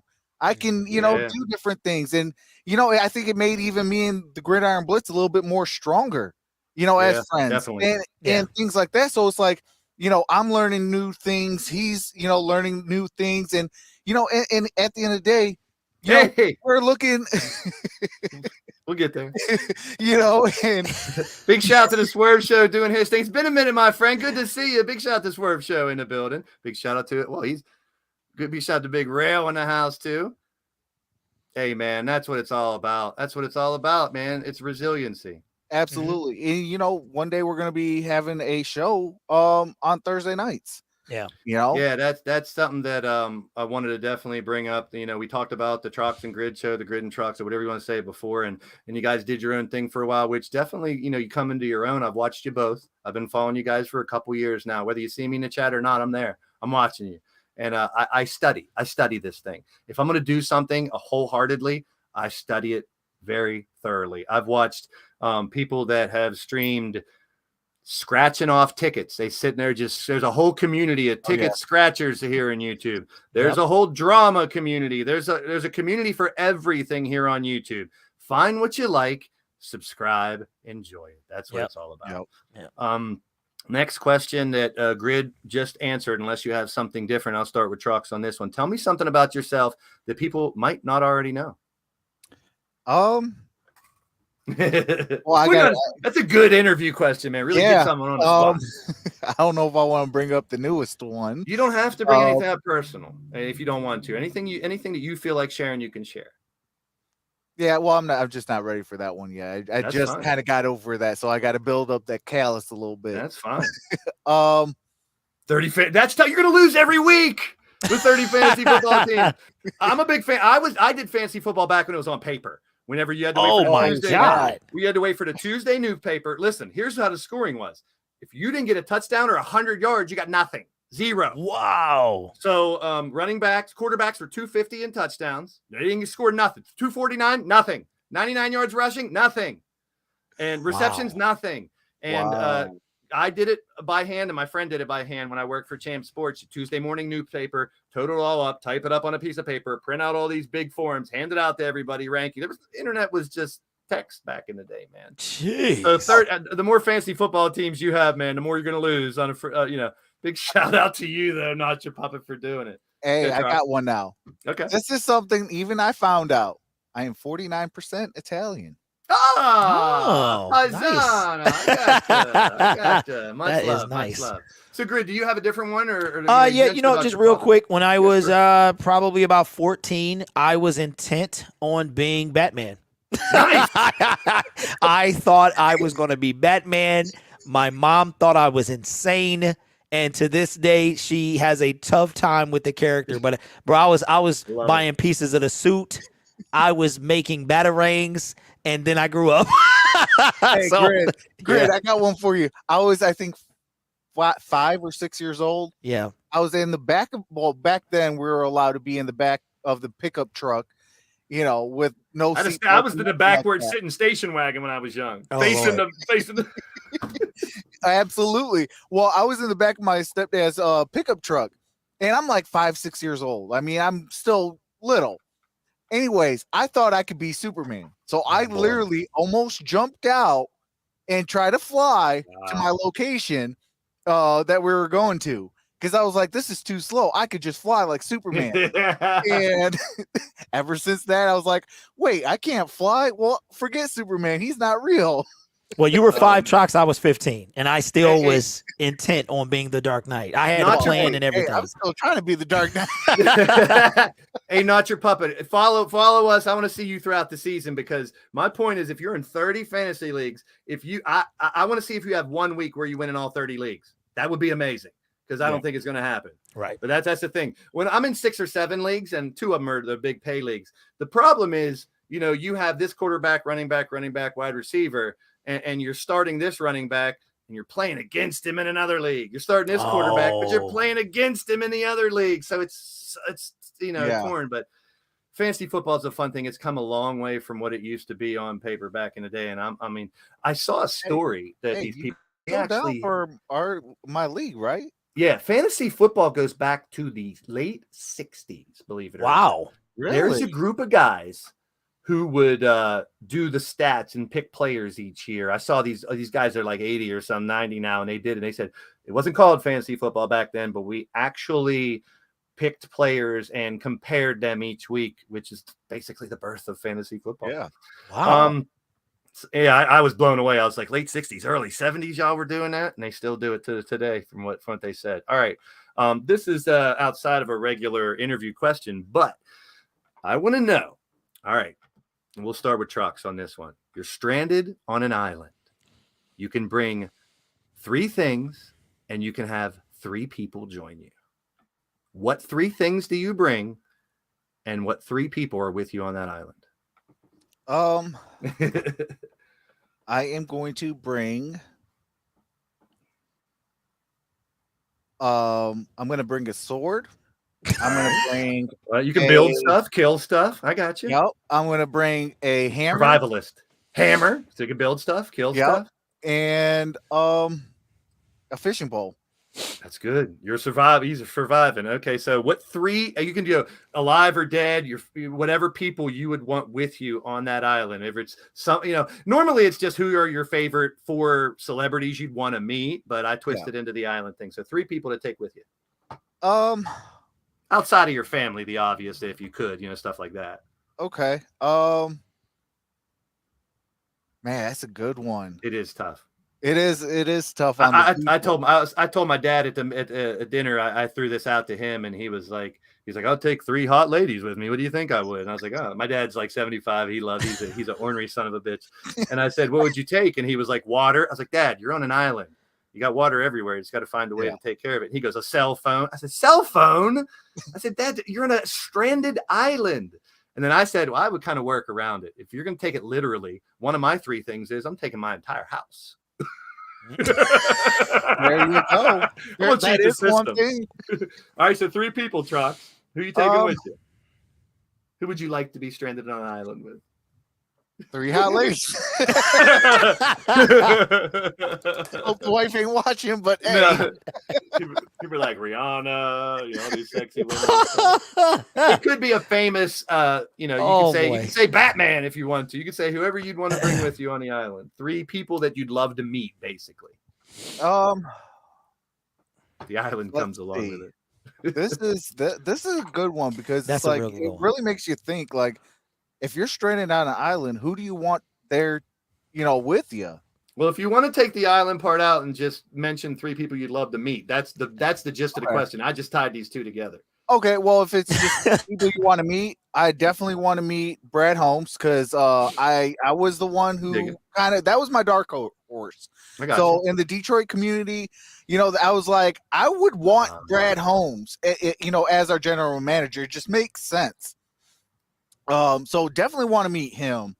I do like our Pistons general manager too, Troy Weaver. Love to meet him. And Dan Campbell, man, that dude. I mean, it's between. Well, man, it's hard because there's some football talk going on that island. That's for sure.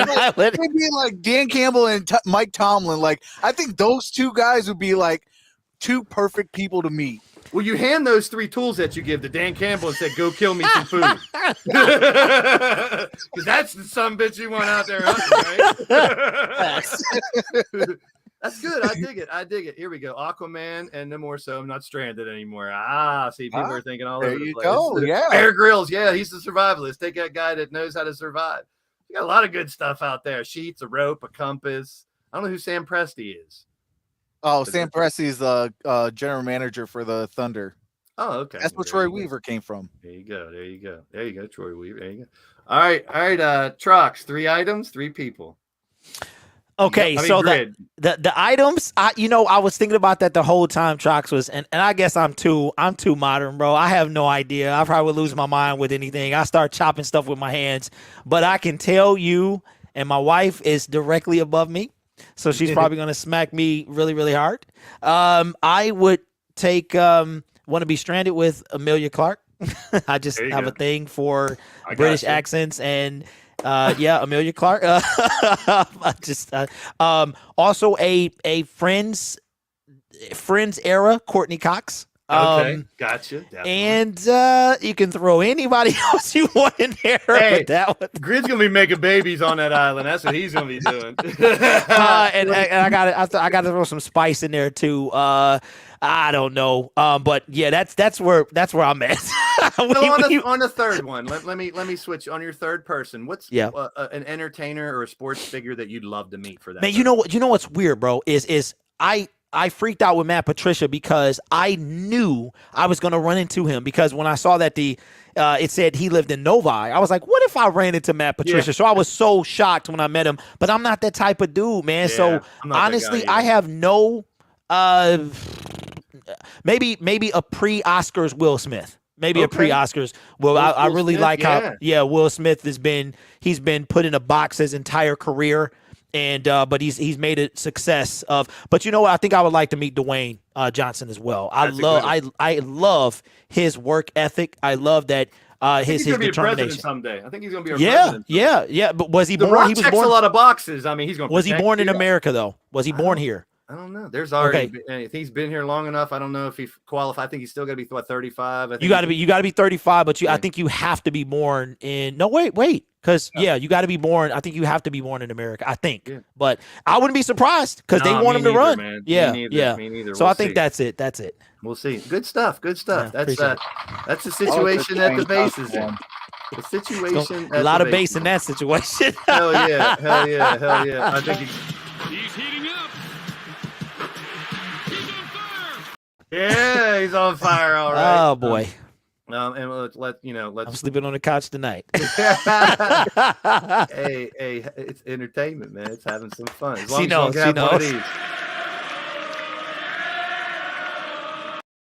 Oh man. Before we get to our final segment, we're gonna go to another commercial break here. This guy got mentioned earlier today. It's a really funny old school commercial here. We'll be right back after this message. Hey, B, no way a little dude like you is gonna change my ways. It's time you were tempted with a taste of nuts and honey. Hulk Hogan doesn't eat nuts and honey. Take this, an unbeatable part of this nutritious breakfast. That's better than a body slam. Undefeated. And still champion. It's a honey up and up. It's Honey Nut Cheerios. For the non-PG people out there, Hulk Hogan doesn't eat nuts and honey. Well, before we get to the final segment, we cannot forget, we talked about it earlier, the subscribers, as well as those just hanging out, whether you're a subscriber or not, a member or not. But I got to give a big shout out to the members of the Blaised Radio Network channel, making a lot of this stuff for real. So here's my shout out to all you members out there. And keep in mind, as low as $1 a month, you can be a member to help the channel grow and continue. The $5 members, I do some extra shout outs for as well in the live chat. You see Nightbot dropping some names right now of my channel members. But let me give a shout out to all the channel members here on the Blaised Radio Network here on YouTube.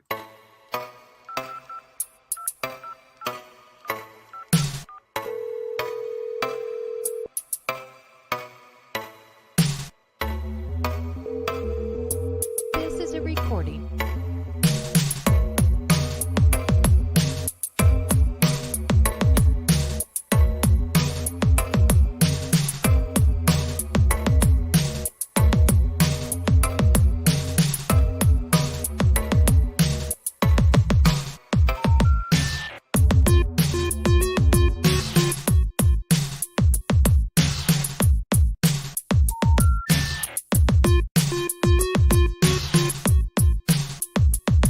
Please hang up and try to call again.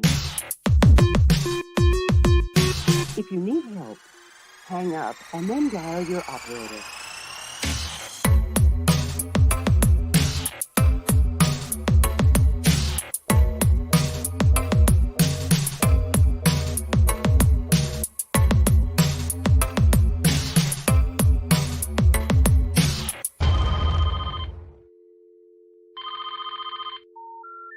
We're sorry. The number you have reached has been disconnected.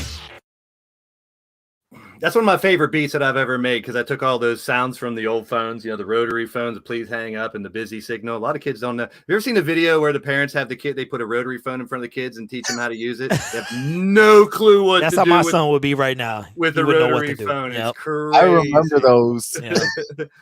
But big shout out to all the members of the chat. I really appreciate. It took me a while to start my membership because I wanted to justify you guys paying, because I watched all these channels that had members and stuff. I'm like, if I'm not, I know you were doing the shot glass stuff and stuff, grid and stuff, giving back people. I wanted to justify people, at least at the most the $5 one. So I've done some big shout outs, try to help their channels, because a lot of them have their own channels. If you're giving me anywhere from $1 to $5, I want to give you back more than just a little emoji or something. Yeah. I wanted to justify that membership. And you guys do the shout outs at the end of your videos and stuff and acknowledge your members. And that means a lot to people that are busting their hump on YouTube and doing it. And like I said, anybody can do this, but for those that are successful, it's a lot of work. Absolutely. A lot of people don't realize how much work it is. The amount of paper in front of me now and little Post-it notes that are normally all over the place that you don't see, just so I make sure I have all the bases covered. You got to be an organized person. You got to prepare. It's not as easy. Some people are, there are some out there just hit the live button and they can still entertain and do a good job. But if you don't put the work into it, you got to put the work into it if you expect to get stuff back from it. We talked earlier about a couple pet peeves I have when people say, and everyone says it, I do too. Someone who says, not going to lie, but what? You were normally going to lie, or to tell the truth? What? So you're not normally telling the truth? I mean, what's the deal here? So it's very common sayings. People say that. And one I've noticed that some people say, if you know someone who says at the end of the day, they probably say it a lot. And I mean, nothing against anyone who says any one of those three. It's common sayings. But I the one thing, like the old promo wrestler in me, is making people eat their words or throwing stuff back at them, having fun with it. It's all about the fun with me, man. But we started this type of segment on the Wrestle Sense podcast. I wanted to clown on the people that, granted, you say it once or twice. I know some people that I've watched their streams, and they'll say at the end of the day once, and they'll start the next sentence with at the end of the day. And then when they get another thought, it's at the end of the day. And by the time I want to joke and go in a chat and like, let's play the drinking game. Take a shot every time he says at the end of the day. There's certain individuals, and no guff to anybody out there. If you do it, you do it. And some people, that's their vernacular. That's how they talk. But one thing I did when I started YouTube is I used to rewatch every one of my streams. I did 2 to 3 hours on these wrestling streams before I did the football, but I would literally, as I'm working on a house or doing this, pop my stream on and listen. you know, because and you know, if you guys want to take it as, you know, something you should do, and we're going to get to some tips and things that, you know, that can help people out there. Listen to yourself. If maybe you could say something better or position it better. Painting that picture for your audience is huge here on YouTube. And study your analytics, know your audience, you know, do the homework. Like I was telling these guys beforehand, I did my homework before this, man. I went and I looked at their old videos. I got all their information to put in a description so you guys can easily follow these dudes. And I wouldn't say this unless I meant it, whether you guys were here or not. These dudes are worth a follow. Whether you're a Detroit fan or not, these dudes are worth a subscription. Catching football games when you can. Do yourself a favor. Subscribe to the Gridiron Blitz. Subscribe to Troxel Sports Streams. You will not be disappointed. And that's my salesman in me that I have to put that out for you guys because I'm not going to sugarcoat it. The guys that I brought on here aren't and the ones I will be interviewing in the future are my favorite YouTubers. And these are the guys that I am entertained by on a regular basis. And like I said, if I'm not giving back, I don't want to be here. Big shout out to Perry Ball, another new one in the chat. Make sure you subscribe, guys. If you're here, I will be doing some football streams, but if you guys are loyal to Grid or Trox, by all means, watch their streams. Keep following them. You might find something you like on my channel too. If it's not for you, it's not for you. I'm okay with that. If you dig what's going down, subscribe. That's my little spiel. I've always said that since day one, and I will continue to say that. So for our fun little final segment, we're going to make it a little longer than I do on the Restless Sense podcast. We're going to have a couple questions here. Let's talk about what happens at the end of the day.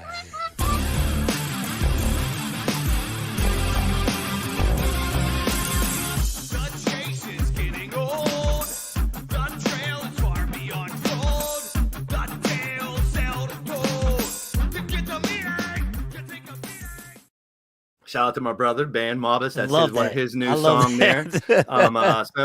So we always do it at the end of the day. So we'll save the end of the day for the final thoughts. That'll be the third part. But the first one, and we'll start out with Trox on this one. Some advice you would give to someone who's new on YouTube or trying to be a growing YouTuber? First thing comes into your head that you think could help them out there. Pay attention to YouTube Studio app. You know, your numbers will tell a story. You know, and I learned that from this man right here. I mean, like I said, my greatest teacher. You know what? One analytic a lot of people don't look at, which I started to notice and really astounded me. And it proved to me, it's sometimes more valuable than likes. I think shares are more important than likes. I know that the YouTube analytic will grab the likes, so likes are big, but someone who shares your stream can bring you more viewers, new viewers. So likes aren't going to bring you new viewers. They could get you out more if you get tons of them. But if someone shares your stream out and brings a new person back, I always say, hey, if you like this, if you know someone who might like this, bring them back. Bring a name back with me. I want to try to have a reward. You know how people have loyalty programs, stuff like, hey, if you give me a new subscriber or a new member, I'll send you a t-shirt or I'll do this or that. But the analytic that I saw that astounded me, and I was looking at all the different people, I was comparing, doing a marketing analysis, if you will, from my old college days, with all the people that did exactly what I did. It's average watch time. Mm-hmm. That is, can you grab that audience and keep them with you? Now, you have to take into consideration, a lot of people pop in, pop out, pop in, pop out. When I was working for Verizon Wireless, I was a manager at the cell phone store. We had a door counter. I was so against this door counter because I knew part of our bonus was tied in to the door counter, how many people came in and out. So my gripe was the family of 10 comes in. They only buy one phone for grandma and a family of 10 leaves. You can't judge that against me. Or there's the lookers, the watchers. They come in, they go out. They come in, they go out. I'm in a mall. So, so you can't expect your average watch time to be, if you did a 2-hour show, an hour. It's not going to be an hour. But if you're doing 15 minutes or more, that's huge. Compare what you do to other people that are YouTubers doing pretty much what you do. You can't see their average watch time.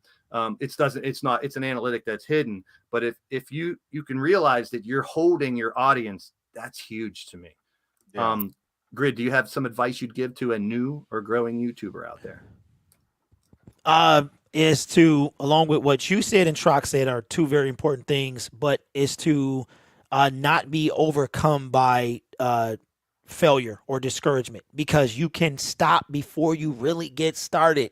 YouTube is a marathon in the biggest sense of the word. Yes. I relate it to an internship. A lot of times the job you really, really want is behind an internship. You got to do all this work for free, or, a residency, something like that, where the payoff is on the other side of that. So when you want to quit, don't, because the other side of that is where you want to be. You just got to get through it. You got to have all the tools and pay attention. But if you quit, you can't even do anything. So that's what I would say. That's brilliant. That's well said, man. I always say this too, man. And maybe 1 out of 10,000 YouTubers can do this for a living. Yeah. It's not the AdSense doesn't pay a lot unless you're really clocking huge numbers. Now, once I started doing those red zone streams, and I started getting a lot of people, I started realizing, wow, the AdSense goes up. So all the numbers, all my analytics going through my head. Can you make a living doing this? Like I said, it takes a lot of work. Consistency is a big thing. That's another thing. If you're only streaming once a week and you're only streaming one thing, you might not, if you keep doing the little shorts and the consistency videos over and over and over, and just grab that audience. Like I said, people want to hear their names. They want to get a shout out. They want to be recognized. Do this. If you're on StreamYards, put their name on the screen. People love it. That's what they do that, and they see. And here's the thing. There's not a lot of YouTubers that do these things. A lot of people, and like I said, do it however you want. They sit there and they do their spiel, and they don't engage the chat that much. And if it works for you, it works for you. But I've learned in watching a shitload of YouTube over the past 5 years. Yeah. October 30th, 2017, Devil's Night, oddly enough, was the first live stream I did here on YouTube. And it was a wrestling game. And people think I'm a gamer because I stream games. I've never played WWE 2K22. I have never played 2K19. All I do is have people design their character. It's like fantasy football. It's like Dungeons and Dragons. You design your character, you send it to me, or I design it for you based on your moveset, your entrance, your everything you want that character to be like, all the numbers you can push. And then we throw two computers against each other and fight. My show's about the commentary, the fun, the wacky, the wild. I say my WW is wit. My WWW is wit, wordplay, and wisecracks. That's what I'm about. My 3 eyes, it's idiots, idioms, and innuendo. That's what you get on my channel. Add a side of sarcasm, that's the Blaised Radio channel. That's what I do. I want to entertain you if I can. And it goes back to that thing, whether you're laughing at me or with me, you're smiling. I want to bring smiles to people's faces. So, and not only... we're 3 people that aren't going to sit here and preach and say, you got to do it this way. This is the only way. That's why I love you dudes, man. I love what you do and how you're doing it. And sharing best practices is what we call it. We're not preaching. We're not telling you how to do it. Do it however you want to do it. But if you're not out there trying to learn from other people, you're not going to grow like you should. Big shout out to MSU, Detroit fan. We got a lot of Detroit fans, a lot of people coming from the Grid and the Trox's communities. I really appreciate you guys stopping in. If you are so inclined, hit that subscribe button. I really appreciate it, man. It's absolutely free. So is the thumbs up. So hit that thumbs up, and hope you enjoyed this. We still got a little bit left to go. Now it is the promotion part. So I know it's Thursdays at 6:30. You guys are bringing back the Grid and Trox show. Are you going to be streaming that on both channels? Or it's back and forth? Have you panned that out yet? Well, what it's going to be is we started talking about Detroit Lions, and I wanted to bring a show back, and Trox kind of was in a community and then kind of left it and did something else. And we decided that, you know what, we want to talk about our team. So we're going to host a weekly show talking about the Detroit Lions, and it will be Thursday at 6:30. The Grid and Trox show, that might be something in the future when things line up. We had a blast doing it. And for me, I wouldn't mind if we revisit that when the time is right. But the Detroit Lions unnamed show will be on Thursday nights at 6:30. That's cool. Bringing that back, because we both left the community and we both came back. So we want to, and we understood that we belong here and we should be here. Gotcha. Yep. Yeti, you need to get your internet fixed, man. I love watching you. You're so funny when you do your streams and stuff, but wherever you're at, your internet keeps going in and out. And I know some people that live out in the sticks and stuff, it's tough. And Nacho, yes, that's amazing. You're engaging fantastic. your audience. You're keeping them there, bro. And you just started. And that's a guy who is my He-Man, my toy guy. He's a great dude, really funny. That's another thing. I'm sure you guys both have some pretty good examples of some. We're here to entertain, but how many people you got in your live chat to make you laugh, make you smile, that are funny as hell, man? Oh yeah, I love that. Super Nacho has me. I'm trying to keep my abs thanks to him because he got me laughing. It's my workout. Everyone's Yeti too. Funny. If you can entertain any way, man, engage that audience. It's huge. So the question is, what's next? What's next for Troxel Football Streams? What do you have planned out? Is there anything? I know Sundays you're gonna be doing football. Yeah. But what's next for Troxel Sports Football Stream? Well, I did launch 2 new channels. I launched Detroit Pistons Hustle, talking all things Detroit Pistons, and then Detroit Lions Pride, going back to my roots, talking Detroit Lions football. And then obviously we got the streams coming up. We're putting out videos now. We got Tuesday I will be live and in action. I'm going to talk to my person, see if I can record her. But we are going to be donating my hair on Tuesday. So nice. Yes. That's so awesome. I am going to be live for that, kind of give back to the community and things like that, because I have been kind of MIA for a little bit. All right. Been dealing with a lot of things off of YouTube. So, trying to gather myself and now, hey, season's ready or not, here it comes. So see, I'm jealous not only that you have that much hair, but if I donate, I don't think they're going to take nose and ear hairs. So I take care of them. I'm not donating this. I'm going to try to grow this a little bit because that's all I got. Big shout out to my boy Jay Valter out there in South Park, Texas, in the building. Big shout out to all you guys. And like I said, hit that thumbs up, hit the subscribe button. It's absolutely free. And normally in these interviews that I've seen on other channels and stuff, they ask where they can find you guys and such. But if you look in the description, both their YouTube channels are there. I got their Instagrams linked in there and stuff. So if you guys want to follow their Twitter handles as well, Grid and Trox, you can connect to them through in the description of this video. And like I said, I could sit here and blow smoke up you guys all day long, but it's the truth. I don't come on here. I'm not going to lie. I'm not going to lie. Nice. To tell the truth, you did there. I'm here to shoot straight and tell you. And if someone's, it's real hard for me to pat my back and be proud, but I am proud of what I built here. It's taken me a good while. I studied, and my intentions were to do more. You guys were talking about wanting to be Batman and do this when you were kids. I was the guy who would walk around as a kid and pretend I was on my own little TV reality show. I was the guy who was like pretending there's a camera on me at all time and trying to entertain.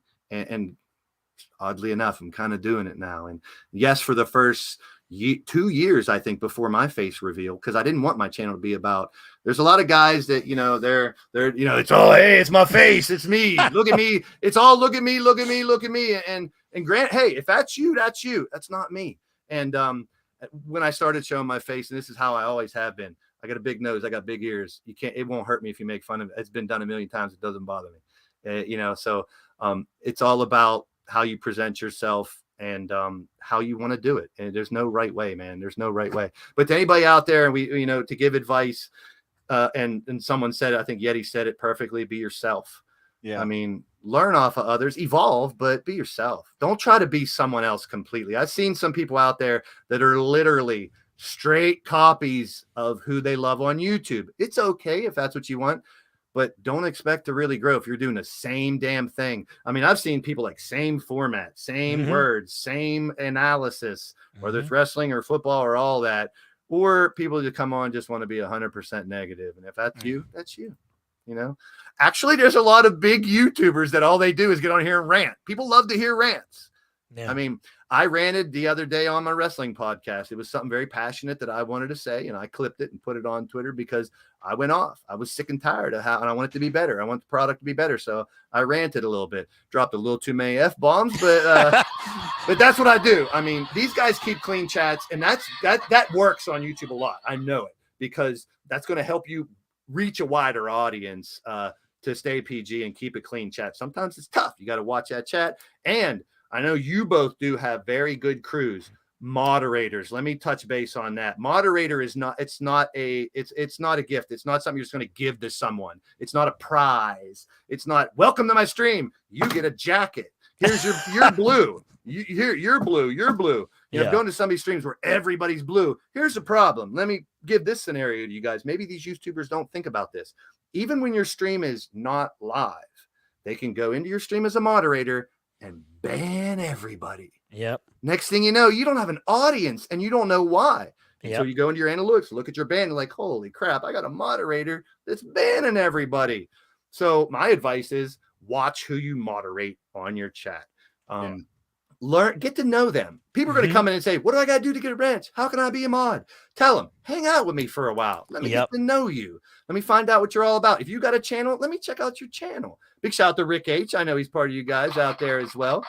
He's a loyal. That's a name I've seen a lot over the last few years. And Blaise, to back up what you said, that's what I was doing because I wanted to reward people the first year I was streaming, and that was the only thing YouTube had. And what I've learned is exactly what you said. And you brought up Rick. Rick is actually the mod boss. So he decides, and my other mods decide when somebody is worthy of a mod. I just decided to, you know what, that's not my thing. And I gave the power to them. So when people come to me, I let them decide. And that's something that's really going to be in effect this year. And I actually had a rogue moderator that was banning people, and I didn't even know. So exactly what you said, man, they can go and just abuse the power. It's insane. As a person who has worked 20 plus years as a manager for big corporations, delegation is a big thing, but you got to watch who you delegate to, because as your responsibilities grow and grow, you got to have people behind you. So I started to have people support me, and I see him coming over and over, and I want to, here's what I'd never let be a moderator. Yeah, Damien. Love you, Damien. I always give him crap. Damien's a mess. He is. Damien, you are a mess. I always give him crap because he's like 0-14 last year in the fantasy league. I remember the draft. He was picking dudes that aren't even playing in the NFL. What's up with you? What's up with you, Damien? That's the question. Big shout out to Damien. He's a very loyal YouTuber out there, seeing tons of streams. And that's the thing. When I did my 6 months of research, I was watching these people that just stream and talk. I'm watching people. I'm going to see how people act in the chat, how they act when they're pulled up on a panel, you know. So I came prepared into this when I started, and I think it shows. I think it shows in what I do. And I actually, another thing, when you get your moderators, you know, like having a meeting with your moderators during your live probably isn't the best thing. So I've created like a Facebook chat or a Twitter group, so where you can go and talk like, hey, this name during a live stream. Sometime I was like, hey, keep an eye on this name, you know. Yeah, you know, because I actually dropped the ball when I started doing it. I had someone who was trolling very coy. He was abusing my moderators, and I didn't see it as much. Now I'm one, when I'm doing commentary, I'm in it, and I'm calling every move. I'm painting that picture. But if I see something in the chat, I didn't know that this dude was badgering people in there until someone finally sent me a message. That's when I was like, you know what, I need a group outside of here so I can say, you know, watch out for this, do that. Here's the rules. You know, I don't have written rules. For one reason, if you have written rules in your description that say, don't do this, don't do that, don't do this, don't do that, what do you think the troll's going to do? Yeah, exactly. Do that outside. I've seen people that literally, they have Nightbot spam. Don't do this. Don't say that. Don't do this. You want my unwritten rules? No religion, no politics, no rape, no murder. Boom. Yeah. That takes a lot of drama away. You know, and go into there and you can ban certain words. Go and ban certain words, and people get creative and spell it different to be coy, or they come in with the name that's a racial slur and it's spelled different, or they want to do this, they want to say they got me a couple of times with that. They got me once or twice. They want you to say it, you know. So I've practiced kind of speed reading someone's comment in my head before I say it, because I've been caught that too, because they'll throw it and they'll get their own little innuendo on you. Yeah. Oh yeah. I will, Damien. I will have fun with him. Hey, real talk. I want to talk about that real quick. Go ahead, because he's never had an opportunity. He's been behind Josh Allen. I think the boy can do well. I seen him all preseason under Josh Allen. You know, he did not look like the same Mitch Trubisky in Chicago. Like Matt Nagy was horrendous. Like that's Matt Patricia 2.0. You know, but I feel like with a real coach, with a real opportunity, I think Mitch Trubisky can actually be a really good quarterback. I mean, look at what Buffalo did with Josh Allen. Yeah. He was inaccurate. He was, happy feet. He was this, he was that. And now he's MVP type Josh Allen. One thing about professional athletes want to prove people wrong when they doubt them. And we talked about negativity being a motivator. That could be a good example. How about being in the right situation, the right program? Yep. I mean, how many times have we seen football players leave one team and go to another team that maybe runs a different offense or has a different coach, and they're like, "The dude can do that," Yeah, it's big. Being for those who have been on teams, it matters who the coach is leading because they're dictating how you play and who's on your team and how they're doing it, man. So, this has been a blast. Absolutely. We're setting the bar really high for the rest of the interviews. I'll tell you that much. So we found out about me a little bit at the beginning and how I got here. We learned about how these guys started and what they're doing on their channels. We talked about what they liked. We put them in different situations that the base is in, all that good stuff. And now we're at the end of the day. So this is final thought time to get one last thing out before we take off. And you have to start your final thought with at the end of the day. All right, Trox, at the end of the day. At the end of the day, if you're not subscribed to these two guys or myself, I don't know what you're doing. Hey, we try to bring the best commentary, best entertainment for you guys because, hey, life is short and you never know what can happen. So if we can just entertain you for like Blaise says in every single stream that he ever does, if I can entertain you for 1 minute, 1 hour, or 1 second, 1 minute, 1 hour, the whhole damn show. That's what it is. Exactly. That's what it's about. Just trying to entertain you for when I have you on the channel. Yeah. Well, there are sometimes people only come in for a minute. They only have a minute, but they're giving you respect. They're giving you their time. Exactly. There's no obligation for these people to show up on our streams. I am blessed to have people come into the streams. And granted, anybody's a YouTuber out there, whether you have 2 people, 5 people, or 5,000, 10,000, or 100 people, or two people watching you, do your thing. If you are entertaining and you get, it's going to happen sooner or later. Absolutely. Like I tell my community, I don't. If I make it big, I'm taking the whole doggone community with me. Like, do without them. All going big. It's not just me. It's not just my name. That's why I told you. That's why these guys are here. At the end of the day, Grid. At the end of the day, Blaise, I just got to say it's been a privilege, man, to be on your show. I think we're the first guest. Or are we the first guest? First of the Blaise interview because series. Yes, sir. Blaise is what is good about YouTube. Seriously, it's very competitive. It's a lot of backstabbing, a lot of stuff, people trying to be better than other people. But Blaise brings it back down and keeps it about the people, and I love that, man. But at the end of the day, though, I think that if you love something, do it because you love doing it, all right? And never let anybody tell you you can't. Never let yourself, don't be your biggest enemy, because you can be your biggest enemy. And if somebody tells you that you can't do something, don't believe them. Do what you want to do and do it the best you know how. Don't ever compare yourself to somebody else, because there's only one you. And like I've told everybody I've ever talked to, YouTube is about you. That's why it's called YouTube. It's you first, and you cannot be like anybody else, and nobody else can be you. So at the end of the day, do what you love and love what you do. Beautifully said. Well said. And so I think you guys in my community know exactly why I brought these two guys on. Hopefully you guys, the new faces, the new names from the Troxel and the Grid communities enjoyed this, and hit that subscribe button and the like button if you can, if you want to. If you don't, I'm cool with that too. But for me, at the end of the day, and I said it earlier, doesn't matter who you are, what you are, where you are, or how you are. You're more than welcome here on the Blaised Radio Network on YouTube. This is an all-inclusive channel, I say. Differences are beautiful. Let's embrace them. Respect each other. And I love using my grandmother's words. You bet your dupa we're going to have some fun. All right. All right. Well, everybody, that is it for the first one. Lined up, coming up in the future, I have some of my favorite YouTubers. You guys have seen Big Daddy Beard. He does gaming and digital art. That's next Sunday at 6 p.m. Wrestling Days, from the UK, 3 p.m. on the 7th. Jackknife Finnegan on the 14th. My fantasy draft's on the 21st. I'll be back on the 28th. And then football season starts. So I know these two guys are going to be real busy, and you're looking forward to it. We got really, really going to be a fun season. I really think so. But ladies and gentlemen, at the end of the day, peace and positive vibes. Show nothing but love out there. Appreciate each and every one of you. And we will see ya in my stream. Get blazed.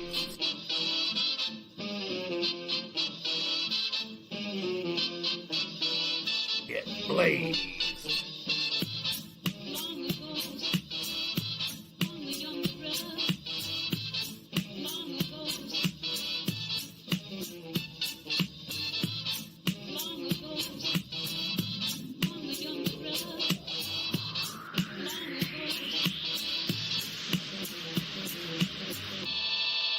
Blade.